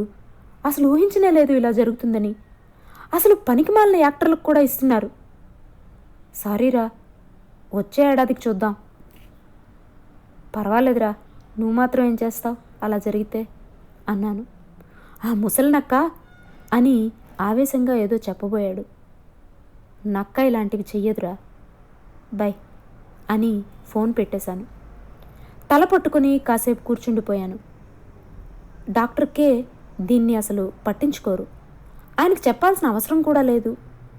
అక్కడి నుండి ఏనుగుల క్యాంపుకు తిరిగి వెళ్ళేప్పుడు దాని గురించే ఆలోచించాను. నన్ను ఒక మెషిన్లో పడేసి చిలుకుతున్నట్టు తొలుస్తున్నది ఏమిటిది? నేను ఏం కోరుకున్నాను? ఇలానే జరుగుతుందని నాకు తెలియందా? నిజానికి నేను లోపల మరేదో ఆశించాను. ఇలాంటి ఒక గొప్ప ఆదర్శ జీవితం వెలుగులోకి వస్తే మనుషుల లోపల గడ్డకట్టుకొని పోయిన మంచితనాన్ని వెళ్ళి తాకుతుంది అనుకున్నాను. గాంధీ బలం అదే. అన్ని ఆదర్శాలు నెగ్గేది ఆ అంశాన్ని ఆధారం చేసుకునే. ఈ కాలంలో దాన్ని నేను పరీక్షించాలి అనుకున్నానా? ఈ కాలంలో కూడా ఆ ఊట ఎక్కడో చెమ్మగానే ఉంటుంది అనుకున్నానా? దారిలో ఒక పచ్చిక ప్రదేశంలో ఆగాను. దిగి నిల్చున్నాను. పచ్చికలో పడమటి సూర్యుడు మెరుస్తున్నాడు. రెక్కలు విప్పారుస్తూ చిన్న చిన్న పురుగులు, తుమ్మెదలు ఎగురుతున్నాయి. ఆ పచ్చిక బయలు నా కళ్ళనంతా నింపింది. పచ్చికంటే చెమ్మ, చెమ్మ అంటే జీవం. ఏవేవో ఆలోచనలు. మనసులో ఆవేశం, బాధ ఉప్పొంగింది. బుద్ధి ఎంత ఆపినా మనసు వినదు. అడ్డుకట్టలు తెంచుకున్నాయి. అక్కడ ఆ ఏకాంతంలో వెక్కి వెక్కి ఏడ్చాను. ఏడుపుతో పశ్చాత్తాపాన్ని కన్నీళ్లుగా పైకి ఎగజిమ్మేవాళ్ల చాలాసేపు ఏడుస్తూనే ఉన్నాను. ఎప్పటికో ఏడుపు మౌనాన్ని చేరుకున్నది. నా నిట్టూర్పులో ఆ నిశ్శబ్దాన్ని గ్రహించి నేను తిరిగి జీపెక్కినప్పుడు 10 మైళ్ళు పరిగెట్టిన వాళ్ళ అలసిపోయినట్టు అనిపించింది. నేరుగా ఏనుగుల క్యాంపుకు వెళ్ళి గున్న ఏనుగు కొలతలు తీసుకుంటున్న డాక్టర్ కే పక్కన వెళ్ళి నిల్చున్నాను. నన్ను తిరిగి చూసిన వెంటనే కనిపెట్టేశారు. ఏంటి, బెలూన్ పేలిపోయిందా అని అడిగి నవ్వుతూనే, అయితే ఇక మన పని మనం చేసుకోవచ్చుగా అన్నారు. ఆయన సామీప్యంలో కొన్ని నిమిషాల్లోనే నేను మామూలుగా అయ్యాను. సాయంత్రం చీకటి పడేంత వరకు అక్కడ పనులు సరిపోయాయి. ఆ తర్వాత నేను, డాక్టర్ కే జీప్లో ఆయన ఇంటికి వచ్చాం. దారిలో ఆయన రాయాలనుకుంటున్న ఒక రీసెర్చ్ వ్యాసం గురించి మాట్లాడారు. మనిషి నాగరికతలో ఒక దశలో పెంపుడు ఏనుగులు అవసరమయ్యాయి. పెద్ద బరువులు మోయడానికి అవి లేకుంటే కుదరదు. ఏనుగు లేకుంటే తంజావూరు మహాగోపురం లేదు. అయితే ఈ రోజుల్లో మనిషికి ఏనుగు సాయం అక్కర్లేదు. ఏనుగు కంటే పలు రెట్లు శక్తివంతమైన క్రేన్ల యుగం ఇది. నేడు ఏనుగులు కేవలం అలంకరణ కోసము, మత సంబంధమైన ఆచారాల కోసము అడవి బయట పెంచబడుతున్నాయి. జంతు ప్రదర్శనశాలల్లో వినోదం కోసం బంధించబడుతున్నాయి. దేవాలయాల్లో ఏనుగుల పెంపకాన్ని నిషేధించాలి. దేవాలయాలు ఏనుగులకు తగిన చోటే కాదు. ఏనుగుల కళ్లకు ఎప్పుడూ పచ్చని ఆకులు, చెట్లు మాత్రమే కనబడుతూ ఉండాలి. ఆ కాలంలో ఏనుగుని సంస్థానాలలో పట్టపు ఏనుగుగా వాడుకున్నారు. ఈ రోజుల్లో దేవాలయాల్లో ప్రసాదాలతో ఏనుగుని పోషించేయవచ్చు అనుకుంటున్నారు. అంత పెద్ద బ్రహ్మాండమైన జీవికి 10 పైసలు చేతికిస్తున్నారు ఈ అల్ప సన్యాసులు. నాన్సెన్స్. దాని ముందర నీ స్థాయి ఏమిటి అని నీకు తెలిస్తే ఆ సత్తుబిళ్ళని దానికి భిక్షగా వేయడానికి నీకు చేతులు ఎలా వస్తాయి? గుడి ఏనుగుల్లా హీనంగా ట్రీట్ చేయబడి అవమానపడి పస్తులుండే జీవి ప్రపంచంలో మరోట్లేదు. ఖచ్చితంగా నిషేధించి తీరాలి. మతం, ఆచారాలు అని కొంతమంది దానికి ఒప్పుకోకపోవచ్చు. 100 ఏళ్ల క్రితం దేవదాసి ఆచార నిషేధాన్ని కూడా ఎదిరించారు. అలానే ఏనుగుని స్వతంత్రంగా వదిలేయాలి. వాడు అడవికి రాజు. వాడిని ఊళ్ళో పోర్టర్గాను, భిక్షగాడిగాను వాడుకోవడం మానవ జాతికే అవమానం. మన వాళ్ళకి ఇదంతా చెప్తే అర్థం కాదు. మన వాళ్ళకి అడవి తెలియదు. మందు కొట్టడానికి, వ్యభిచారం చేయడానికేగా మన వాళ్ళు అడవికి వచ్చేది. యూరోపియన్ పత్రికల్లో దీని గురించి మాట్లాడాలి. వాళ్ళు చెప్తే మన వాళ్ళు వింటారు. ఇప్పటికీ మన వాళ్ళకి గురువులు వాళ్లే. ఇంటికి వెళ్ళగానే ఆయన రాసిన ఆ థీసిస్ తీసి నా చేతికిచ్చారు. చదివి చూడు, ఇవాళ పొద్దున కూడా ఇదే రెడీ చేస్తూ ఉన్నాను అన్నారు. టైప్ చేయబడిన 70 పేజీల థీసిస్. నేను చదవసాగాను. ఎన్నో ఏళ్లు శ్రమపడి వివరాలు సేకరించి ఉన్నారు డాక్టర్ కే. భారతదేశంలోని 200కు పైబడిన దేవాలయాల్లో ఏనుగుల వివరాలు, వాటి ఆరోగ్యపరమైన రిపోర్ట్లు, మానసిక స్థితి గురించిన రిపోర్ట్లు చదివి తయారు చేసి రాయబడిన థీసిస్. వాటి నిర్వహణలో జరుగుతున్న కుంభకోణాలు పెద్ద సమస్యగానే ఉన్నాయి. వాటికి అవసరానికంటే చాలా తక్కువ ఆహారమే ఇస్తున్నారు. చాలా వరకు భక్తులు వేసే భిక్షాన్నమే వాటికి ఆహారం. కొన్ని పెద్ద దేవాలయాల్లో భక్తులు విసిరేసే ఎంగిలి విస్తర్లు, ఎంగిలి మెతుకులే వాటికి ఆహారం. రాత్రైంది. ఇప్పుడేం వెళ్తావు? ఇక్కడే ఉండిపో. మోరోవర్ యు లుక్ టైర్డ్ అన్నారు డాక్టర్. నేను అదే అనుకున్నాను. చాలాసార్లు నేను డాక్టర్ ఇంటిలోనే ఉండిపోతాను. ఇక్కడ నాకు ఒక పరుపు, ఒక కంబళి కూడా ఉన్నాయి. నేను పడుకుని చదవడం మొదలుపెట్టాను. డాక్టర్ కే అరగంటలో వంట చేశారు. ఇద్దరం ఏం మాట్లాడకుండా తిన్నాం. బయట హోరు గాలి చెట్లను ఊపేస్తూ ఉంది. ఇప్పటికిప్పుడే దేవాలయాల్లో ఏనుగుల్ని నిషేధించేస్తారు అని నేను నమ్మను. ఇది ప్రజాస్వామ్యం. న్యాయస్థానాల్లో చిత్తశుద్ధి లేదు. ఏ మార్పు రావాలన్నా సమయం పడుతుంది. అయితే ప్రారంభం చేసి పెడదాం. ఎప్పుడో ఒకరోజు వాళ్లకు న్యాయం జరుగుతుంది. అప్పుడు గుళ్ళల్లో కట్టేయబడిన అందరూ అడవిని చేరుకుంటారు. అది జరిగేలోపు ఇంకో ప్లాన్ ఉంది నా దగ్గర అన్నారు డాక్టర్ కే. ఏంటది? ఏడాదికి ఒకసారి దేవాలయాల్లో ఉండే ఏనుగుల్ని పక్కనే ఉన్న అడవుల్లోకి తీసుకెళ్ళి 1 రోజులు అడవిలో పెట్టాలి. ఒక 1 రోజులు అడవుల్లో వదిలితే చాలు, ఏనుగు చాలా బాగా రికవర్ అవుతుంది. అది వనప్రాణి. అడవి కోసం అది లోపల తప్పించిపోతూ ఉంటుంది. చెట్లను, మొక్కలను, పచ్చికను, నీటిని చూస్తేనే దానికి ఉత్సాహం వచ్చేస్తుంది. రిపోర్టు చూసావు కదా? దేవాలయాల్లో ఏనుగులు ఎప్పుడూ టెన్షన్గానే ఉంటాయి. వాటిల్లో చాలా వాటికి సివియర్ డయాబెటీస్ ఉంది. వాటికి దెబ్బలు తగిలితే ఆ పుండ్లు మాననే మానవు. డాక్టర్ మరొక ప్రాజెక్ట్ రిపోర్ట్ కూడా తయారు చేసి ఉన్నారు. గవర్నమెంట్కు దాన్ని సబ్మిట్ చేయనున్నారు. దేవాలయాల్లోని ఏనుగుల్ని అడవికి తీసుకొచ్చి రీజూనేట్ చేసి తిరిగి పంపడానికి ఇంప్లిమెంటేషన్ గైడ్లైన్స్, ఖర్చులు, రెస్పాన్సిబిలిటీస్, డెలిగేషన్ అన్నీ వివరంగా ఉన్నాయి. చిన్న లూప్ హోల్కి కూడా అవకాశం లేని కంప్లీట్ రిపోర్ట్. ప్యారిస్ జూకు నేను ఒక రిపోర్ట్ ఇచ్చాను.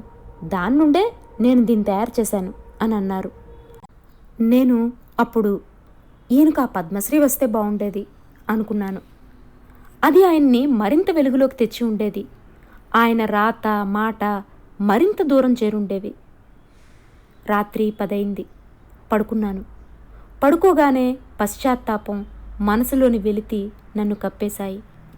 మళ్ళీ ఏడుస్తానేమోనని భయమేసింది.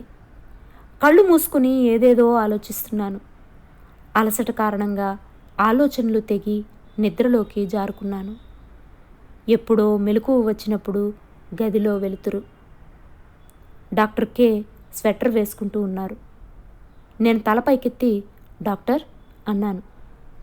బయట ఏదో శబ్దం వినిపిస్తోంది, ఏనుగుల వాసన కూడా వస్తోంది అన్నారు. ఏనుగుల గుంపేదైనా వచ్చుంటుందా అని అడిగాను. మామూలుగా ఇటువైపుకు రావు, ఏదైనా కారణం ఉండాలి అంటూ టార్చ్ లైట్ తీసుకున్నారు. నేను లేచి నా స్వెటర్ వేసుకుని ఆయనతో బయలుదేరాను. బూట్లు వేసుకుని బయటకు దిగాం. చీకటి పెద్ద తెరలా ఎలాంటి వెలుతురు మరక లేకుండా స్వచ్ఛంగా ఉంది. ఆ చీకటిలో కాసేపటికి కొన్ని మరకలు కనిపించాయి. ఆ మరకలు కలిసి అడవి అంచుగాను పైనున్న ఆకాశంగానూ మారాయి. అడవి చెట్ల ఆకులపై నక్షత్ర రాసులు మెరుస్తున్నాయి. ఇంతలోపే డాక్టర్ కే ఏనుగును చూసేశారు. గున్న 2 ఏళ్లుంటుంది అన్నారు. ఎక్కడా అడిగాను. అదిగో అని చూపించిన చోట కొన్ని క్షణాల తర్వాత నేను ఆ ఏనుగు పిల్లను చూశాను. నా ఎత్తే ఉంటుంది. చిన్న దంతాలు తెల్లగా కనిపించాయి. దాని చెవుల కదలిక కూడా కనిపించింది. ఈ వయసులో ఒంటరిగా రాదే అంటూ రా వెళ్ళి చూద్దాం అని ముందుకు సాగారు డాక్టర్ కే. చీకట్లో టార్చ్ వేస్తే ఆ తర్వాత చుట్టుపక్కల ఏమీ కనిపించదు కాబట్టి చీకట్లోనే వెళ్ళాం. కొన్ని నిమిషాల్లో గడ్డిపోచలు కూడా స్పష్టంగా కనిపించసాగాయి. ఏనుగు పిల్ల మెల్లగా గూ గూమంటూ తొండాన్ని పైకెత్తి వాసన పడుతోంది. ఈజీ ఈజీ అన్నారు డాక్టర్ కే. ఏనుగు పిల్ల మెల్లగా ముందుకు వచ్చింది. అది కుంటుతున్నట్టు ఉంది. గాయపడినట్టుంది అన్నాను. అన్నారు డాక్టర్ కే. గున్న ఏనుగు మళ్ళీ ఆగి జెర్సీ ఆవు అరిచినట్టు గూమంది. మళ్ళీ తూలుతూ ముందుకు నడిచింది. డాక్టర్ కే నన్ను ఆగమని చెప్పి దాని దగ్గరకు వెళ్ళారు. ఆయన దగ్గరకు వెళ్ళగానే తన తొండాన్ని ఉయ్యాలలా ఊపి తలను తిప్పుతూ ఆహ్వానించింది. ఆయన వెళ్ళి దాని దంతాలు తాగ్గానే అది తన తొండాన్ని ఆయన భుజం మీద వేసింది. రా అన్నారు డాక్టర్ కే. నేను దగ్గరకు వెళ్ళాను. ఆయన ఆ ఏనుగు పిల్లను చేత్తో తడుముతూ ఊరడిస్తున్నారు. అది తన తొండాన్ని ఆయనను దాటుకుని నా మీదకు చాచి నన్ను పరిశోధించడానికి ప్రయత్నించింది. నేను వెనక్కి జరిగాను. వీడిని పడుకోబెట్టాలి. ఇప్పుడు వాడికి చెప్తే అర్థం కాదు. నువ్వు వెళ్ళి నా కిట్ తీసుకొనిరా అన్నారు డాక్టర్ కే. నేను గదికి పరిగెట్టి ఆయన పెద్ద పెట్టెను తీసుకొని వచ్చాను. డాక్టర్ కే దాని నోటిలో ఇంజెక్షన్ ఇచ్చారు. కాసేపు అది పిల్ల ఏనుగులు చేసే సహజమైన చేష్టలన్నీ చేసింది. తొండాన్ని తన ముందరి కాళ్ళ మధ్య ఉయ్యాలలా ఊపి ముందుకు వెనక్కి తన దేహాన్ని కదిలించింది. తలను అడ్డంగా ఊపుతూ నన్ను తెలుసుకోవడానికి కొన్నిసార్లు ప్రయత్నించింది. తర్వాత దాని ఆటలు తగ్గిపోయాయి. మెల్లగా పక్కకు ఒరుగుతూ కూర్చున్నట్టు ఒరిగి కాళ్ళు చాపుకుని పడుకుంది. తొండంలో బుస్ బుస్ మంటూ ఊపిరి వేగంగా నా రొమ్మును తాకింది. లైట్ అన్నారు డాక్టర్. నేను టార్చ్ పట్టుకున్నాను. అనుకున్నట్టే అయింది. మళ్ళీ బీరు సీసానే. అదృష్టవశాత్తు ఈసారి సీసా పూర్తిగా దిగలేదు. పాదం మధ్యలో కాక కాస్త పక్కన గుచ్చుకోవడం వల్ల, ఏనుగు ఎక్కువ బరువు లేకపోవడం వల్ల, ఎక్కువ రోజులు కాకపోవడం వల్ల సీసా పూర్తిగా లోపలికి వెళ్ళలేదు. డాక్టర్ దాన్ని పట్టుకుని లాగారు. రక్తం ఆయన చేతినంతా తడిపేసింది. సీసా అంచుని చేత్తో తడిమి, లోపల సీసా ముక్కలేమీ విరిగిపోలేదని అనుకుంటున్నాను అన్నారు. ఆయన గాయం లోతులో చెయ్యి పెట్టి చూస్తూనే ఉన్నారు. Well, almost clean, he's lucky అని దూదిని మందులో ముంచి లోపలికి తోపి కట్టుకట్టారు. గంటలో లేచేస్తాడు. తెల్లారేసరికి ముదుమలకి తిరిగి వెళ్ళిపోతాడు అన్నారు. ముదుమలక అని అడిగాను. అవును, అక్కడి నుండేగా వచ్చాడు. నువ్వు వీడిని చూసావు. వీడినా? అవును, 1.5 ఏడాది క్రితం మనం ముదుమలలో ఒక ఏనుక్కి ఇలాగే సీసా తీశాం కదా. అప్పుడు ఆ పెద్ద మద్ది చెట్టు కింద నిల్చున్నది వీడే. అప్పుడు చాలా చిన్నపిల్లాడు, గేదె దూడలా ఉన్నాడప్పుడు అన్నారు. ఎలా తెలుసు అని అడిగాను. ఏ, అక్కడ చూసిన ఒక మనిషిని మళ్ళీ ఇక్కడ చూస్తే చెప్పలేవా ఏంటి? డాక్టర్ లేచి చేతుల్ని దూదితో అదిమి తుడిచి పేపర్ సంచిలో వేశారు. మిమ్మల్ని వెతుక్కుంటూ ఇంత దూరం వచ్చాడా? అమేజింగ్ అన్నాను. పాపం చాలా నొప్పి ఉంటుంది అన్నారు డాక్టర్ కే. ఏనుగులు గుర్తుపట్టి వెతుక్కుని వెళ్ళడం గురించి చాలానే విన్నాను. 300 కిలోమీటర్లు కూడా వెళ్తాయని విన్నాను. అవి చిన్న చిన్న వివరాలు కూడా మర్చిపోవు. అయితే ముదుమల నుండి జీప్లో తిరిగొచ్చిన మమ్మల్ని అవి ఎలా కనిపెట్టాయన్నది నాకు అర్థం కాలేదు. మమ్మల్ని అవి ఆ రోజు అడవిలో వాసన పట్టి ఉండవచ్చు. ఇక్కడికి ఇదివరలో ఎప్పుడైనా వచ్చినప్పుడు గుర్తుపట్టి ఉండవచ్చు. అయినప్పటికీ ఒక పిల్ల ఏనుగు ఇంత దూరం రావడం అన్నది చాలా చాలా ఆశ్చర్యం కలిగించింది. మేము ఇల్లు చేరుకోగానే డాక్టర్ కే అడవికేసి తీక్షణంగా చూశారు. చీకట్లో నల్లటి కదలికలు. ఆ పెద్ద ఏనుగు గుంపు మొత్తం నిల్చుని ఉండడం కనిపించింది. నేను టార్చ్ వేయబోయాను. నో అన్నారు డాక్టర్ కే. ఏడాదిన్నర క్రితం కాలు దెబ్బ తగిలిన ఆ పెద్ద ఏనుగును కుంటుతూ నడిచే దాని నడకను బట్టి గుర్తుపట్టగలిగాను. అవన్నీ ముందుకు వచ్చి అర్ధచంద్రాకారంలో చెవులు ఊపుతూ నిల్చున్నాయి. వచ్చి తీసుకెళ్ళిపోతాయి, నువ్వురా అని డాక్టర్ చెప్తూ వెనక్కి తిరిగినప్పుడు ఉన్నట్టుండి 20కి పైబడిన ఘీంకారాలు కోరస్గా పెద్ద ఎత్తున వినిపించాయి. నా ఒళ్ళు పులకరించింది. కళ్ళ నుండి నీళ్లు కారిపోతున్నాయి. గుండెలో ఏదో సందడి. చేతులెత్తి దండం పెడుతూ ఒక మాటైనా గుర్తుకురాని వాళ్ళ నిశ్చేష్టుడై నిల్చున్నాను. ఏనుగుల గుంపు తొండాలను పైకెత్తి కలిసికట్టుగా మళ్ళీ మళ్ళీ ఘీంకరించాయి. అవును, దేవదుందుభులు మ్రోగాయి. గగనభేరీ మోగింది.